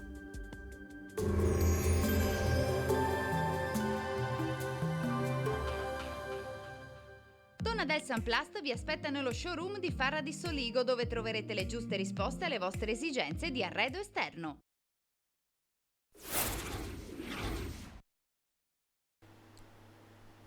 Ed eccoci nuovamente in diretta con la prima edizione dei nostri telegiornali. Parliamo ora di Superbonus 110%, un provvedimento che sta come dire, tenendo sulla graticola tante imprese e tante famiglie. Ringrazio per essere con noi Moreno De Col, presidente della CNA del Veneto. Buongiorno Presidente, grazie per essere con noi. Buongiorno, grazie dell'invito. Ecco, allora, Superbonus 110 pare che ci siano anche delle novità proprio dell'ultima ora, nel senso che sembra che in queste ore il governo abbia proposto una cessione dei crediti più ampia. Che cosa vi risulta e secondo voi, se così fosse, è una misura sufficiente a risolvere quelle che sono al momento le criticità del provvedimento? Sì. L'abbiamo chiesto a livello nazionale e non solo, diciamo, perché il problema della cessione dei crediti è assolutamente importante, ovvero abbiamo tutte le imprese, tante imprese che hanno fatto lo sconto in fattura, che in questo momento si trovano con il cassetto fiscale saturo e non hanno la possibilità di cedere il credito che prima avevano già concordato, appunto la cessione con la banca. In questa maniera si crea chiaramente un grosso problema di disponibilità di liquidità in capo alle imprese che hanno fatto lo sconto in fattura ai privati. Abbiamo chiesto più volte che, questo a livello nazionale, ci sono stati degli incontri direttamente anche con il ministro Franco, abbiamo chiesto appunto che il governo trovi una soluzione affinché ci sia la possibilità di cedere questi crediti, svuotare i cassetti fiscali affinché le imprese possano riacquisire la loro liquidità e poter operare. In effetti la quarta cessione del credito, che in parte era già prevista, a questo momento non ha avuto attuazione perché le banche si sono bloccate preoccupate dal fatto che la cessione non è chiara come deve essere fatta, i crediti sono tutti quanti verificati, numerati, diciamo, non c'è la possibilità di spacchettarli e quindi si sono tirate indietro, creando ovviamente un grosso problema per le imprese che hanno in capo questi crediti. Ci auguriamo che la conversione del decreto aiuti, che è prevista per la metà di questo mese, entro la metà di questo mese, possa risolvere la questione e dare un po' di ossigeno alle imprese. Sono previste cessioni a soggetti diversi rispetto alle banche, è tutto da vedere quello che succederà. Noi ci auguriamo che questa soluzione possa trovare attuazione e possa essere effettivamente applicabile. Ecco, ma secondo lei quindi a che cosa si andrà incontro? Perché oltre alle imprese che si trovano naturalmente in questo momento, come dire, in forte apprensione, in forte preoccupazione, c'è chi anche paventa una serie di fallimenti qualora non dovesse trovarsi una soluzione. Dall'altro lato ci sono anche molte famiglie, condomini, abitazioni che hanno già, come dire, in previsione di fare i lavori o li hanno già incominciati, hanno già speso magari dei soldi per le varie pratiche istruttorie, per le sanatorie che ci sono state, eccetera, e non sanno se riusciranno poi effettivamente a arrivare al termine o meno. Infatti questo è un ulteriore problema, perché noi avevamo chiesto al governo che ci fosse la possibilità anche di una estensione dei termini, ovvero una proroga, affinché gli interventi, almeno quelli iniziati o quelli in corso di attuazione, potessero trovare la loro ultimazione e il loro completamento. Bisogna tener conto che in questo periodo, prima per i problemi energetici e l'aumento dei costi delle materie prime. Secondo, i problemi burocratici che sono intervenuti, che si sono susseguiti con le continue variazioni nel corso del tempo. Terzo, il problema della cessione dei crediti che ha bloccato l'attività. Tutti questi fattori chiaramente hanno rallentato molto l'operatività. Quindi tanti cantieri che potevano essere già iniziati e completati o in fase di ultimazione, spesso devono ancora iniziare e probabilmente se non c'è un'estensione dei termini, parlo soprattutto per le case unifamiliari e per sostanzialmente le unità autonomamente utilizzabili, c'è il rischio che questi interventi non possano nemmeno partire, oppure rimangano a metà, creando chiaramente un forte danno ai privati che sono partiti col lavoro, hanno anticipato dalle spese, convinti poi di recuperarle con il credito e in questo momento si trovano a metà strada avendo fatto spese, senza i lavori finiti e senza i crediti da poter recuperare, con un danno quindi notevole. Dovranno ricorrere a finanziamenti o altre cose, o lasciare i lavori a metà, oppure fare i lavori e non pagare chi li ha fatti. E lì subentriamo noi come imprese che ci potremmo trovare chiaramente nella difficoltà di non essere pagati per i lavori che realizziamo. Quindi nell'insieme il problema investe i privati, investe le imprese e il governo chiaramente che ha fatto la legge e noi ci siamo limitati ad applicarla deve trovare una soluzione perché non può lasciare le cose a metà in questo modo. Proroghe mi pare però che il governo sia poco intenzionato, no, a farne, da quanto abbiamo sentito nelle ultime settimane. Ma penso proprio che il provvedimento ormai sia destinato a essere considerato concluso. È ben vero che i condomini vanno avanti ancora l'anno prossimo e poi nel 2024 e 2025 con percentuali più basse, ma per le case singole la consideriamo ormai finita l'operatività. Il governo ha già detto che le risorse stanziate sono già completamente utilizzate e pertanto non è disponibile a ulteriori rifinanziamenti. Ce l'ha detto in maniera informale, diciamo, però questo è quanto è uscito dalle interlocuzioni che ci sono state.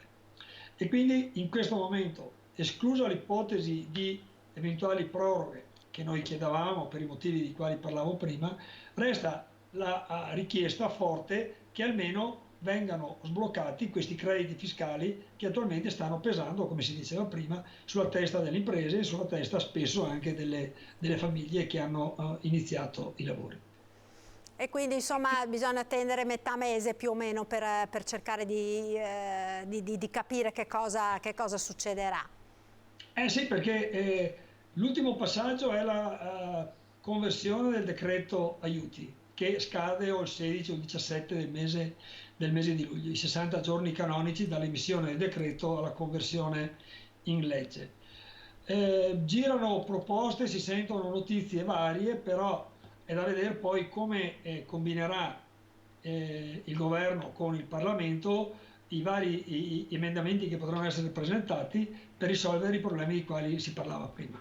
Potremmo stare qua a discutere tanto sulla bontà o meno del provvedimento in sé, del superbonus, che è stato criticato da tanti fin dall'inizio, che probabilmente non aveva i presupposti per essere costruito e per avere una durata nel tempo molto lunga, visto l'esborso e l'impegno finanziario da parte dello Stato.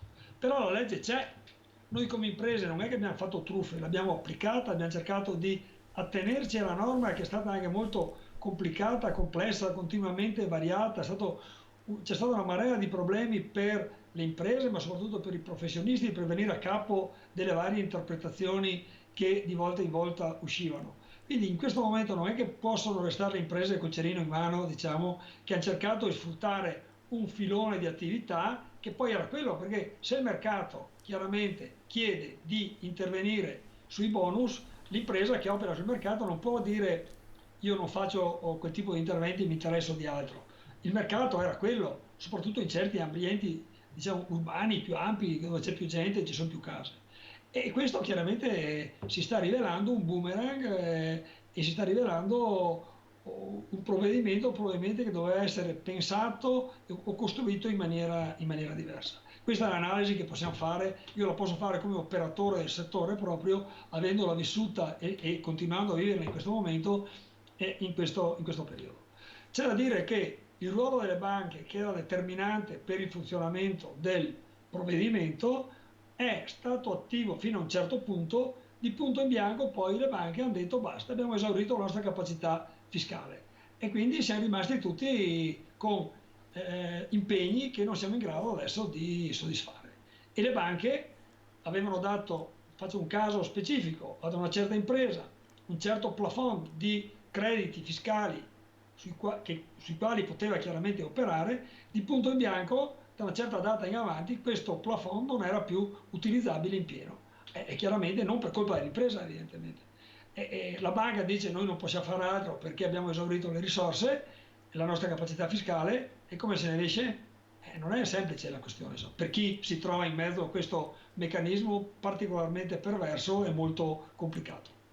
Certo, senz'altro. Vedremo quindi che cosa accadrà. Speriamo che insomma almeno per tutti questi casi di cui lei parlava si riesca a trovare una soluzione che venga incontro naturalmente sia a quelli che sono i problemi delle imprese che delle famiglie, che non si trovino poi alla fine gli uni e gli altri con il cerino in mano, giustamente come lei diceva. Io la ringrazio per essere stato con noi, Presidente, una buona giornata e un buon lavoro. Avremo modo quindi di risentirci quando ci saranno delle novità per capire l'evoluzione.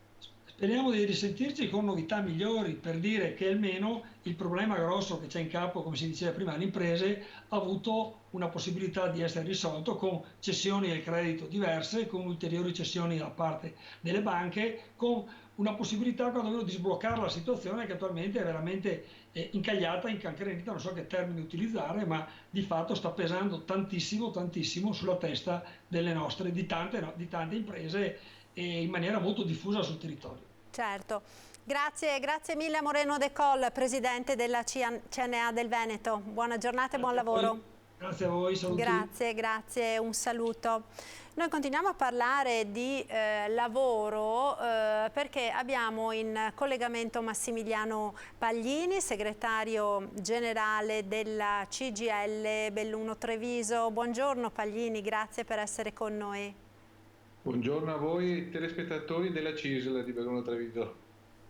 Della CISL, sì. Treviso Belluno, CISL Treviso Belluno. No, allora un lapsus, chiedo scusa. Segretario generale della CISL Treviso e Belluno. Allora, dicevo, continuiamo a parlare di lavoro perché ci sono delle novità proprio delle ultime ore. Vorrei partire proprio da queste, delle novità relative ai protocolli di sicurezza Covid nei luoghi di lavoro. Se n'era molto parlato, ieri girava una bozza che poi alla fine sembra essere stata come dire dribblata con delle misure più morbide rispetto a quelle che si erano prospettate in un primo momento, no? In modo particolare sull'utilizzo della mascherina nei luoghi di lavoro. Dunque, che cosa sarà in vigore di fatto poi da oggi, perché in teoria i protocolli precedenti scadevano con il 30 di giugno, no? Sì, infatti non ci sarà più l'obbligo dell'utilizzo della mascherina obbligatorio nei luoghi di lavoro e sarà solo prevista la mascherina nel caso ci siano focolai Covid o per i soggetti fragili che vengono individuati dal sistema di prevenzione e protezione aziendale, quindi all'interno dei comitati aziendali della sicurezza, la protezione e la salute dei lavoratori. Questo è l'elemento principale che è stato definito ieri. Quello che noi però crediamo è che al di là della situazione climatica che impone anche di tener conto degli ambienti molto caldi che si stanno verificando in alcune aziende, di più possibile raccomandare l'utilizzo della mascherina perché l'andamento dei contagi impone prudenza in tutti i sensi, quindi assolutamente c'è superamento di questo obbligo dell'utilizzo della mascherina negli ambienti di lavoro, però la prudenza non è mai troppa in questo momento.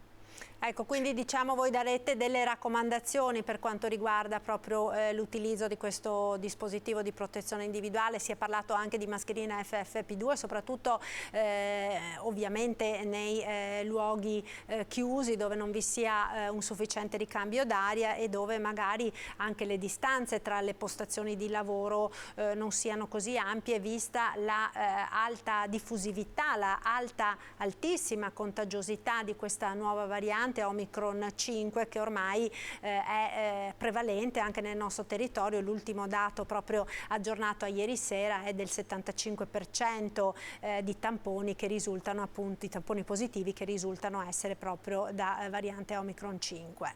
Ma guardi, il decreto di fatto riconduce ai poteri, diciamo così, delle rappresentanze del lavoro, della sicurezza del lavoro dei lavoratori nelle aziende e del sistema di prevenzione e protezione, quindi dei comitati di sicurezza aziendali, riconduce la possibilità di organizzare il sistema della sicurezza e della protezione anche Covid all'interno delle aziende, per cui crediamo che sia una norma di buon senso, perché è da tempo che noi invocavamo una ricondurre ai comitati di gestione aziendali questa organizzazione del lavoro, perché poi è vero che ci sono i contagi in aumento, però provi a stare in fabbrica con 35 gradi all'esterno e con gli ambienti che diventano quasi invivibili. È vero che c'è una possibilità di organizzare diversamente i turni, viene tutto ricondotto nelle mani dei rappresentanti dei lavoratori per la sicurezza del sistema di prevenzione e protezione, che sono coloro che conoscono la realtà, la singola realtà aziendale, quindi crediamo che la norma sia di buon senso. Quindi una sorta di vestito cucito ad hoc a seconda anche delle situazioni delle singole aziende. Secondo lei però non è che questo magari rischia di creare delle problematiche a quelle aziende piccole, meno strutturate, che quindi magari non hanno delle figure professionali così qualificate per in qualche maniera dare delle indicazioni precise? Beh, ma guardi, dove non ci sono i rappresentanti dei lavoratori per la sicurezza aziendali, ci sono i rappresentanti territoriali. Quindi c'è tutto un sistema di bilateralità, soprattutto nel mondo dell'artigianato, del commercio, che assicura comunque sia per i datori di lavoro che per i lavoratori l'assistenza per quanto riguarda il rispetto delle norme e l'applicazione di quelle norme. Quindi sì, è vero che nelle aziende piccole non sempre ci sono figure strutturate, però il sistema della bilateralità, che fortemente è stato costruito nel tempo, in questi anni, tra associazioni di datori di lavoro e associazioni sindacali, crediamo che comunque possa sopperire e surrogare la carenza di figure che possono avere aziende più piccole. Quindi crediamo, questo è un consiglio, che sia utile che dove c'è necessità si rivolgano alle aziende, alle rispettive associazioni di rappresentanza e agli enti bilaterali, perché troveranno assolutamente l'assistenza, sia per quanto riguarda le norme da seguire che per quanto riguarda le figure che possono consentire l'applicazione di quelle norme. Certo. L'altra novità di queste ore, emersa appunto proprio in queste ore, è quella relativa al caro bollette, al caro energetico. No? Il governo ha deciso di prorogare gli sconti fino a settembre, mettendo sul piatto altri 3 miliardi. Sicuramente insomma un provvedimento atteso dalle famiglie, atteso dalle imprese, ma che non è che proprio risolva tutti i problemi, visto i livelli di costo dell'energia, no? Che stiamo già riscontrando ora in una fase di come dire, calmieramento del prezzo.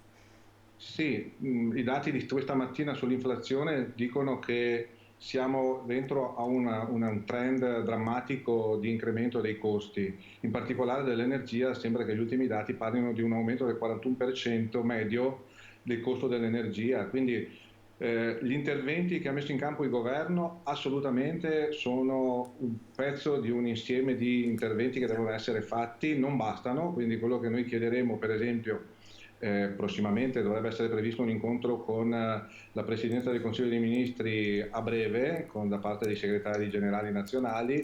Chiederemo la stabilizzazione definitiva della riduzione delle accise, che è un tema che avevamo già sollevato in passato.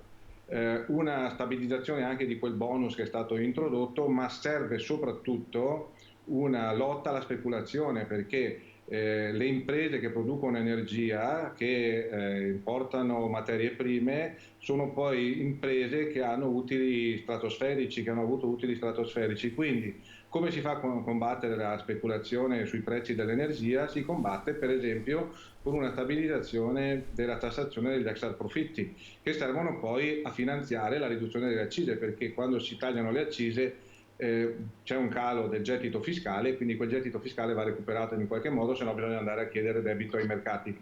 Quindi crediamo che queste misure, questa manovra che è stata fatta debba essere consolidata con un intervento strutturale che sia definitivo, soprattutto sulle accise. Questo non vale solo per oggi ma anche per il futuro, perché comunque il trend è in atto, in salita. Noi vediamo anche i prezzi dei carburanti, anche questa mattina alla pompa si va tranquillamente sopra i 2,10 € al litro.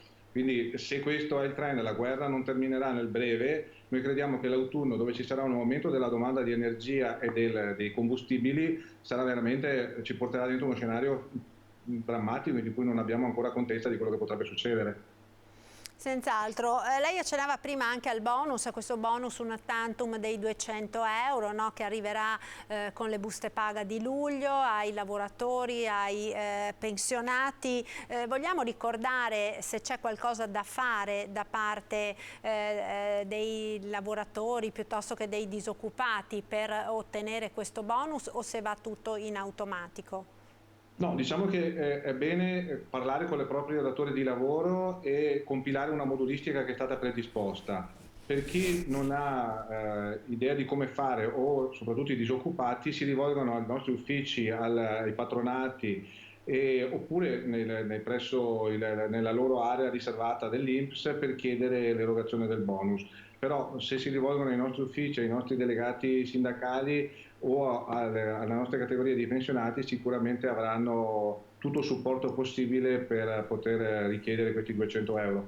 Comunque so che le aziende sono attrezzate con la predisposizione di una modulistica che consenta l'autocertificazione di fatto per la richiesta di questo bonus.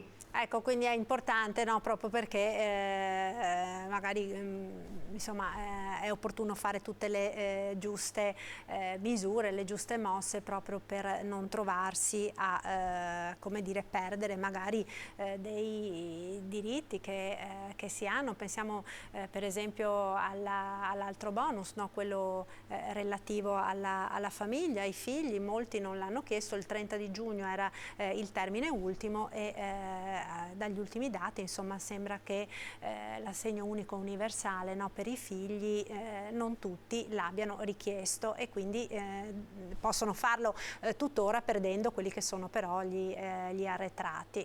Sì, c'era tempo fino al 30 giugno per chiedere l'assegno unico anche per i mesi precedenti, dal 1 di gennaio, dal 1 di febbraio, dal momento in cui è stato introdotto. Chi non ha fatto la richiesta entro il 30 di giugno lo potrà ricevere se fa la richiesta il 1 di luglio, ma perde le mensilità precedenti da quando è stato introdotto all'inizio dell'anno. È un importante aiuto quello dell'assegno unico per i figli, che sostituisce completamente le detrazioni e i vecchi assegni familiari. Quindi è quello che noi sollecitiamo, invitiamo a fare ai lavoratori e alle persone che ne hanno necessità, anche in questo caso di rivolgersi ai nostri uffici per chiedere consulenza se ne hanno necessità o se vogliono sapere se hanno diritto al bonus. Certo, senz'altro. Non posso non parlare con lei, Paglini, oggi della situazione di Luxottica. Ieri è stato il giorno dell'addio a Leonardo Del Vecchio. Abbiamo visto un funerale partecipatissimo soprattutto da parte della Vallata, no? Della gente della Vallata, da parte soprattutto dei dipendenti, degli ex dipendenti. Quindi una cerimonia che ha sottolineato, no, la grande figura di questo imprenditore e il grande, potremmo dire, proprio affetto che i dipendenti avevano nei suoi confronti e nei confronti di tutto ciò che egli ha fatto per Agordo e per il Bellunese. Ora ovviamente si apre un grande capitolo con un punto interrogativo, no, sul futuro del gruppo, nonostante naturalmente quelle che sono le rassicurazioni che sono state date dalla dirigenza e anche dalla famiglia. In questo senso voi che cosa pensate? Quali sono le vostre aspettative e le vostre preoccupazioni? Ma guardi, ieri io ero al funerale, ho sentito le parole dei figli, in particolare il primogenito, che ha rassicurato in qualsiasi modo, in tutti i modi, sull'obiettivo di tenere l'azienda con la barra dritta anche rispetto alla presenza sul territorio. Lo stesso l'hanno ribadito anche i manager che si sono susseguiti nel gruppo e che questa mattina lo riportano i media sui giornali, le affermazioni di permanenza ad agodo dell'impresa, a Sedico, a Pederobba. Ci sono 15.000 addetti in tutta Italia che lavorano per il gruppo Luxottica. È chiaro che senza la guida di Leonardo Del Vecchio, che è stato il creatore, colui che l'ha ideata e l'ha sviluppata, mancherà un punto di riferimento anche di idee e di prospettiva. Però il lascito suo, che è quello di un attaccamento, radicamento sul territorio, dove lui è partito, crediamo che verrà rispettato da chi oggi ne prenderà le redini, sia in termini di proprietà del capitale che di managerialità. Dovremo vigilare tutti assieme rispetto a questo, quindi da parte nostra sì, c'è un po' di preoccupazione, ma non tanto per la possibile dipartita dello stabilimento o in prospettiva una riduzione della presenza sul territorio, ma il fatto anche delle strategie aziendali, perché Del Vecchio comunque era uno con l'azienda, aveva delle intuizioni che solo lui ha avuto, ha saputo sviluppare, aveva una visione complessiva globale, le ha fatto sì, le ha consentito, nel momento in cui perse il marchio Armani, ricordo, cosa decide di fare come politica aziendale? Di comprarseli direttamente i marchi. Quindi da un momento di crisi che stava vivendo perché perse il marchio Armani, decide di stare sul mercato comprandosi una serie di marchi che poi l'hanno fatta diventare il gruppo ottico più grande al mondo. Tra l'altro ieri scorrevano le immagini mentre eravamo nel funerale sul maxi schermo dei collegamenti in giro per il mondo, dall'Australia alla Germania, agli Stati Uniti, cioè un gruppo globale che è diventato veramente un punto di riferimento per l'industria italiana e internazionale. Tutti assieme dovremo vigilare. Da parte nostra del sindacato ovviamente presidieremo assieme alle RSU, alle nostre categorie presenti in azienda, queste fasi delicate che ci saranno, però ci rassicura leggere sui giornali questa mattina, sentire ieri direttamente le parole della famiglia rispetto al fatto che l'azienda rimarrà sul territorio e saranno in continuità con quello che è stato il lascito morale, valoriale, economico, industriale di Leonardo Del Vecchio. Io credo che questo sia l'impegno sul quale dobbiamo tutti quanti rassicurarci, perché sentirlo dalle parole dei figli e dai manager ci dice che non c'è una volontà così spiccia o teorica, ma c'è veramente la volontà di dare questa continuità all'azienda, perché Luxottica è diventata quello che è diventata anche per la componente lavoro, la presenza di operai dipendenti, di una sensibilità al lavoro che magari in altre parti del paese o del mondo non c'era. È forte radicamento all'attaccamento al lavoro di quelle zone, per cui crediamo che questo sia anche a garanzia della continuità dell'attività lavorativa dell'impresa. Certo, lo speriamo tutti naturalmente. Io la ringrazio, Massimiliano Paglini, segretario generale della CISL di Belluno Treviso, grazie per essere stato con noi. Un buon lavoro. Grazie, un saluto, alla prossima. Ecco, noi ora cambiamo completamente argomento, parliamo di salute, parliamo di tumori e di prevenzione. Ringrazio per essere con noi il dottor Alessandro Gava, presidente della LILT di Treviso. Buongiorno dottor Gava. Buongiorno. Non la sento, mi sente lei? Pronto? Io la sento. Ecco, no, ora la sento, dottore. Ecco, dicevamo, parliamo di tumori, usciamo da questi 2 anni e mezzo, si fa per dire, visti quelli che sono insomma i numeri dei contagi delle ultime giornate, da questi 2 anni e mezzo di pandemia che probabilmente hanno portato anche parecchie persone, come dire, a trascurare un po' tutti quelli che erano quegli esami di prevenzione che precedentemente eravamo abituati a effettuare, vuoi per le difficoltà difficoltà che tutti conosciamo, che si sono verificate ovviamente nella sanità a causa della pandemia, vuoi magari per il timore di frequentare gli ospedali piuttosto che gli ambulatori. In questo momento quindi, dottor Gava, la situazione alla quale ci troviamo di fronte qual è? Si rischia un'ondata di tumori anche, come qualcuno ha detto? Ma dovremmo sicuramente aspettarci un lieve incremento di questa patologia, che d'altronde è aumentata costantemente negli ultimi 3 anni, negli ultimi 30 anni, perché siamo passati la nostra da circa 21.000 casi ogni anno ai 32.000 diagnosi che si registrano attualmente. I 2 anni e mezzo di rallentamento legato all'epidemia da Covid sicuramente potrà avere un'influenza soprattutto su ritardi diagnostici che ancora non si vedono, ma che ci attendiamo nei prossimi mesi, perché evidentemente ci possono essere stato un rallentamento nelle campagne di adesione allo screening, perché era più difficile raggiungere gli ospedali erano concentrati soprattutto nella cura e nella riservare posti ai pazienti affetti da Covid. Per fortuna attualmente la situazione va migliorando, anche se c'è un aumento dei contagi e un aumento da Omicron 5 in soggetti che per la gran parte sono vaccinati, per cui le manifestazioni sono meno gravi, i ricoveri sono meno frequenti, la malattia si sta comportando per lo più come un'influenza, per cui noi ci auguriamo che adesso, visto che il virus sta anche galoppando, si registri quella famosa immunità di gregge che possa poi proteggere da acutizzazioni come quelle che abbiamo avuto negli ultimi 2 anni.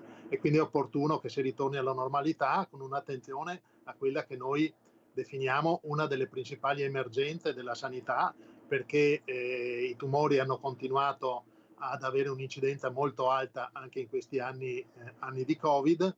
Ricordiamoci che ogni giorno oltre 1.000 persone in Italia ottengono una diagnosi di tumore, e quindi si innesta un percorso lungo, faticoso, doloroso per ricevere delle cure che siano adeguate.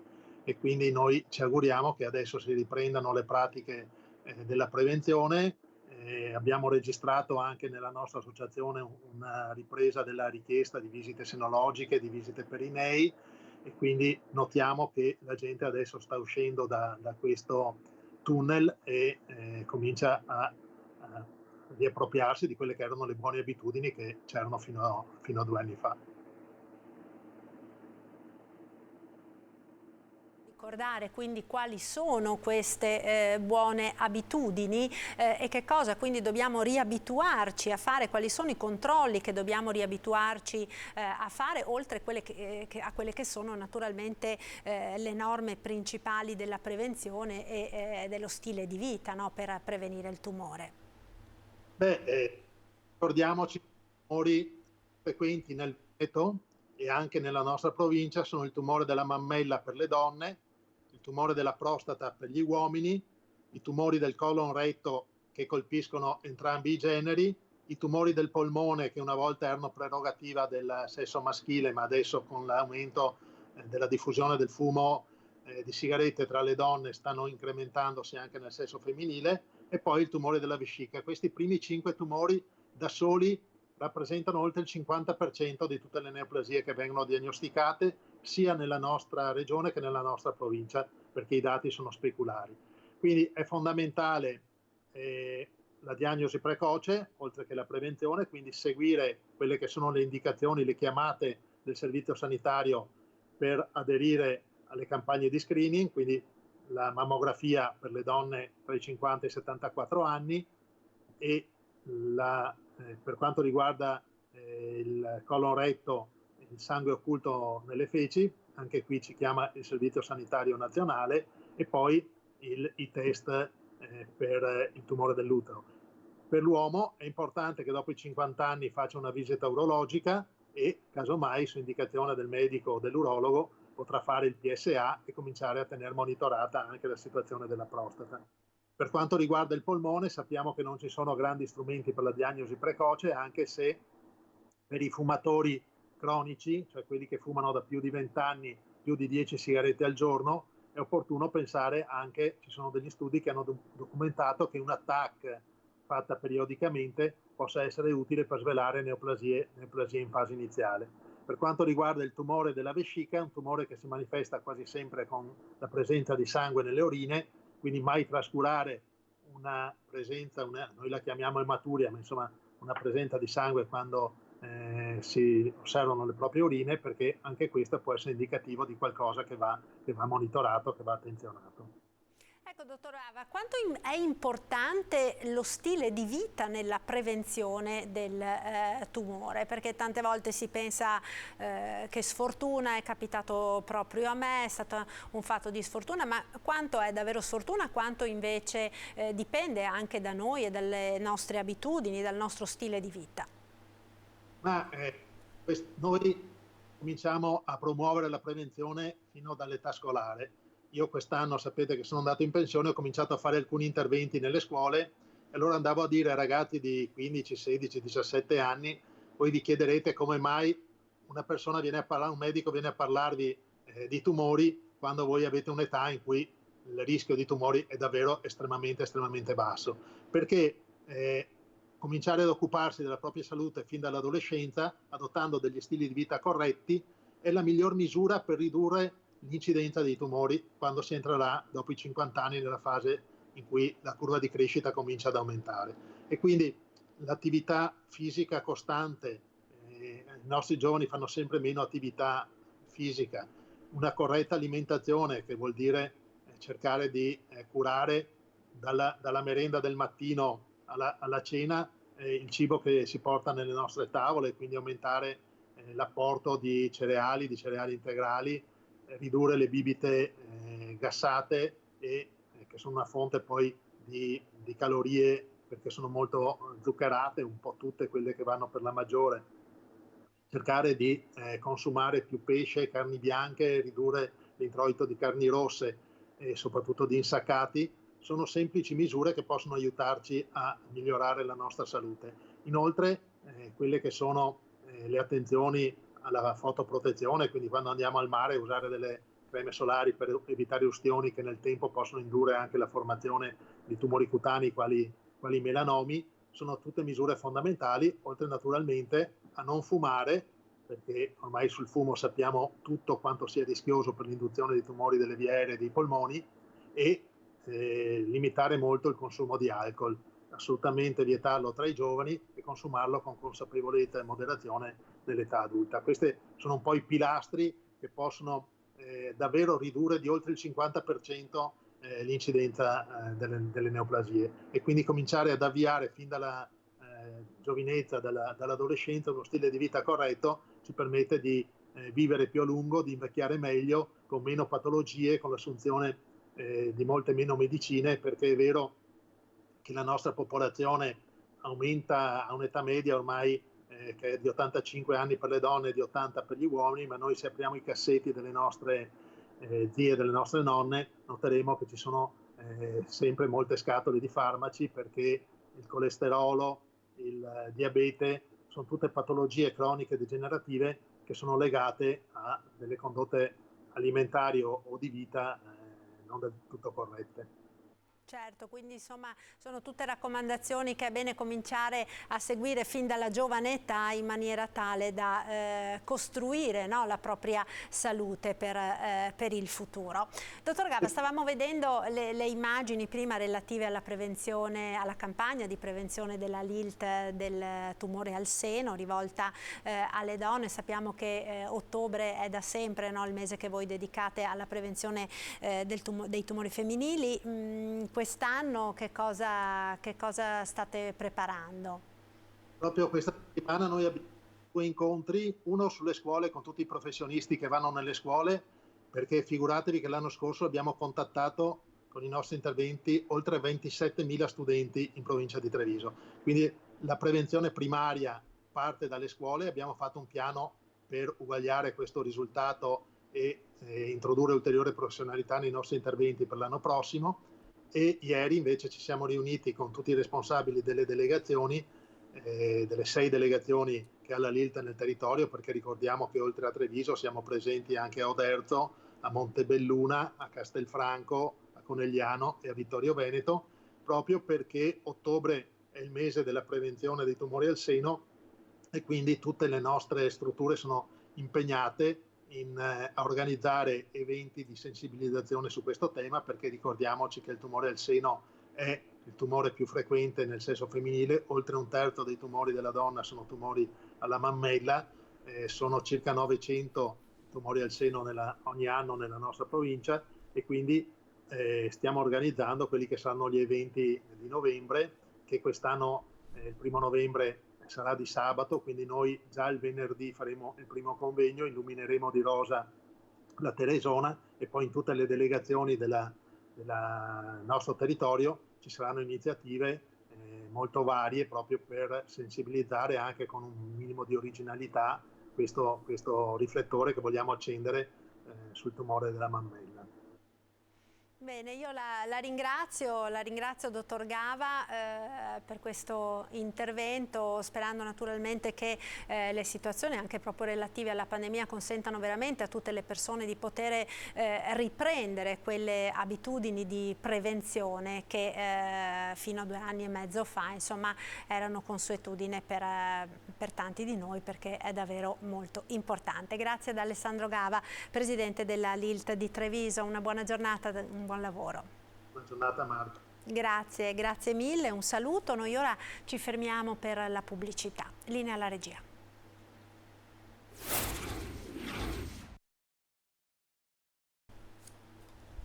Ed eccoci nuovamente in diretta con la prima edizione dei nostri telegiornali. Parlavamo prima della questione caro energia, abbiamo visto che c'è questo nuovo decreto del governo per cercare di limitare il caro delle bollette, con gli sconti che verranno prorogati sino a settembre per uno stanziamento di altri 3 miliardi di euro da parte del governo. Ma che cosa pensano i cittadini di questi prezzi delle energie che continuano ad aumentare, dal gasolio alla benzina, alla spesa anche nel carrello che diventa sempre più cara? L'abbiamo chiesto ai vicentini, sentiamo. Aumenta tutto, cosa facciamo? Affari seri? Sei preoccupato?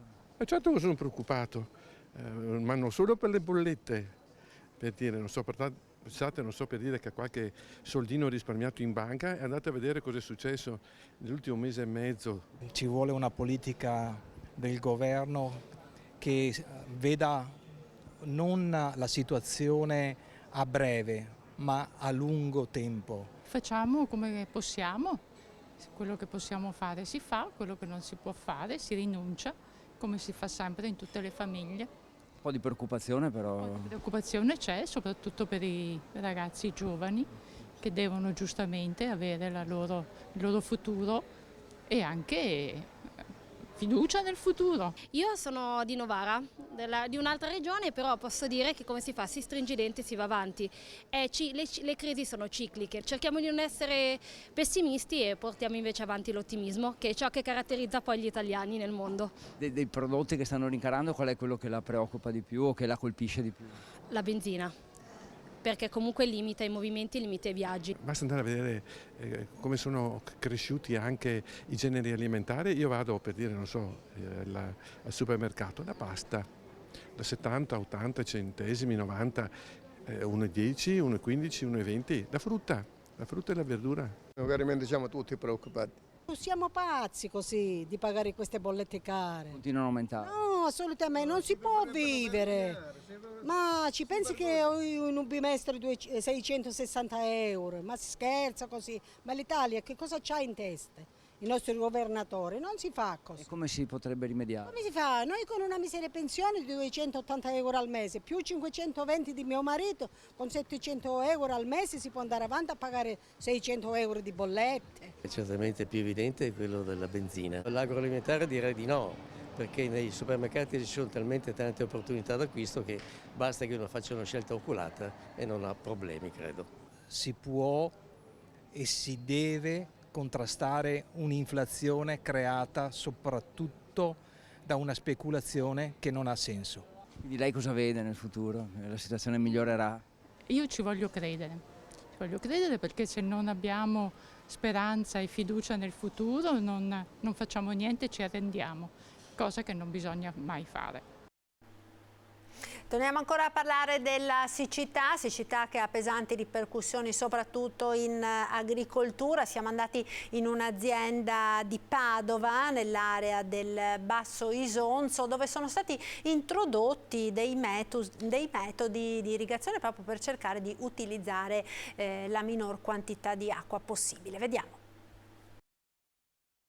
Ci troviamo, pensate, a Padova città, ma in una zona davvero molto bella, quella del Basso Isonzo, come c'è Valentina Chiesura, che è la proprietaria di questa azienda agricola biologica Le Terre di Fiume. Con lei, coltivatrice di ortaggi, e grazie all'aiuto di Federico Cibotto vogliamo farvi vedere come stanno gli ortaggi in questa estate. L'acqua in questa azienda per fortuna c'è, vero Valentina?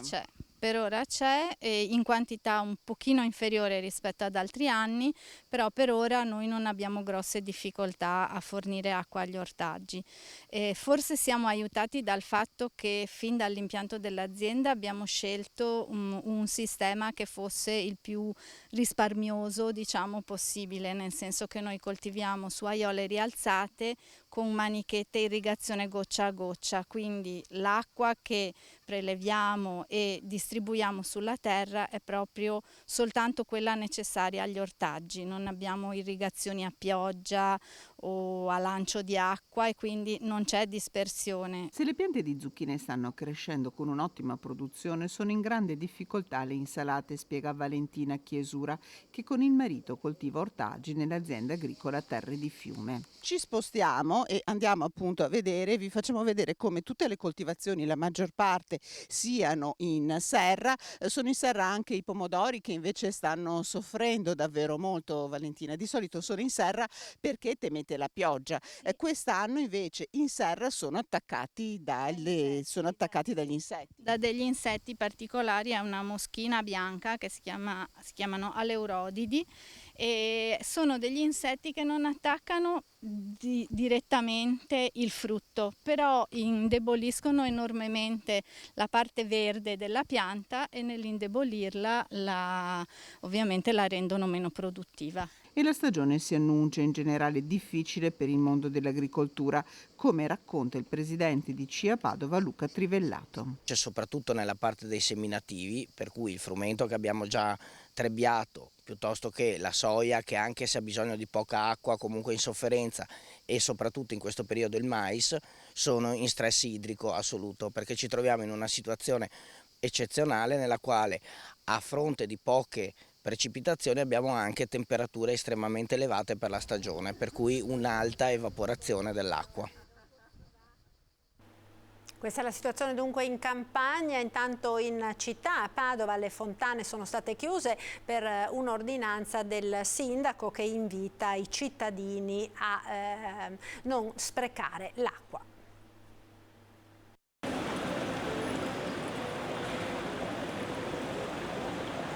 La fontana di Piazzetta Garzeria a Padova è l'unica ancora con l'acqua. Il cartello affisso dal comune spiega che è presente perché è attivo il sistema di ricircolo. Poco lontano invece in Piazza delle Erbe la storica fontana è asciutta. Il sindaco di Padova Sergio Giordani con un'ordinanza ha invitato nei giorni scorsi i cittadini a mettere in campo buone pratiche per evitare lo spreco d'acqua. Ecco cosa fanno i padovani. Noi siamo molto attenti anche prima dell'emergenza acqua.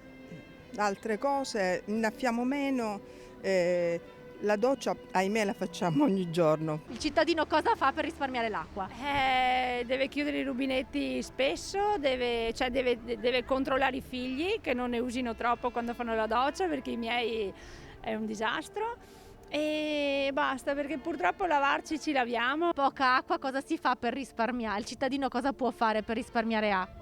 Adoperarne poca. Tento di chiudere il rubinetto quando lavo i piatti, ad esempio, tiro lo sciacquone con il pezzettino piccolo perché così hanno detto, e il resto sono tutte accortezze che in realtà ho già nella vita quotidiana, cioè se faccio la doccia quando mi insapono chiudo l'acqua, o mentre mi lavo i denti chiudo l'acqua. Personalmente cerco appunto di stare attento quando lavo i denti, banalmente quando faccio la doccia o anche conservare l'acqua anche quando vado al ristorante, prendo la bottiglia, la porto con me e poi la conservo nel contenitore di alluminio. La doccia al minimo, quando ci si lava i denti chiudere sempre il rubinetto, non lasciare il rubinetto aperto quando si sciacqua qualcosa, come si faceva una volta.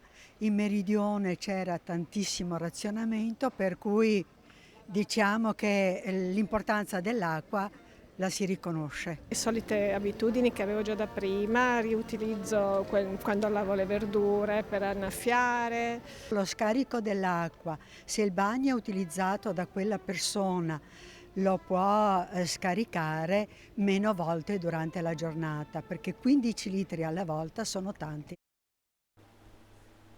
Ecco, ed ora chiudiamo con un servizio di cultura perché andiamo a Belluno, perché è stata aperta una splendida mostra a Palazzo Fulcis dedicata allo scultore Augusto Mürer.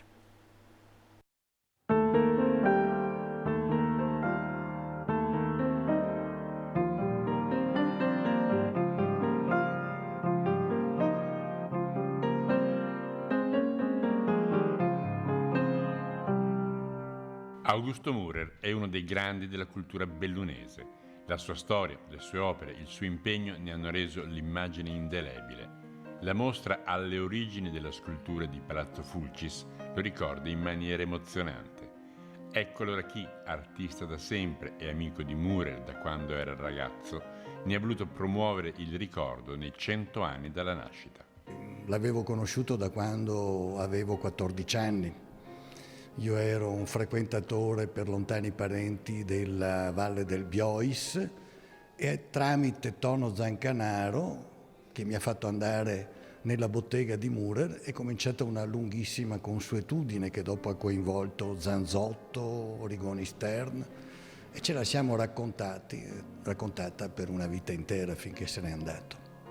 Se c'è chi lo ha conosciuto, c'è invece chi lo ha ammirato e ne traccia il profilo quasi con devozione e rispetto. Ricordiamo oggi un artista e un uomo straordinario che ha segnato profondamente il Novecento della provincia di Belluno, sia dal punto di vista delle sue opere, ma anche proprio dal punto di vista dell'impegno sociale e politico che ha speso per il territorio. Mürer è un bellunese illustre, si conta quest'anno il centenario dalla nascita, è un personaggio a molte sfaccettature, qualcuno lo ha definito in un libro solitario di Falcade, in realtà non è un solitario, è ancora in mezzo a noi e il suo messaggio artistico e poetico è ancora molto diffuso e molto sentito, quindi è giusto e doveroso fare una mostra su di lui, sui suoi anni giovanili, perché alle origini della scultura, come il titolo della mostra, in realtà è alle origini di noi stessi, cioè del bellunese, di questa terra di montagna così forte e così fiera che speriamo abbia uno sviluppo ulteriore nonostante le ultime vicissitudini. Tra le sculture in legno e i disegni messi a disposizione dalla famiglia, chi vorrà potrà riviverne la giovinezza, arrivando fino a un intenso bozzetto in bronzo della Partigiana,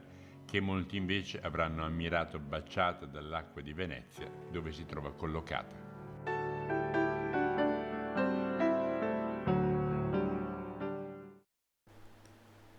Ed è tutto per questa prima edizione dei nostri TG. Io vi ringrazio per essere stati con noi. Arrivederci, buon pomeriggio.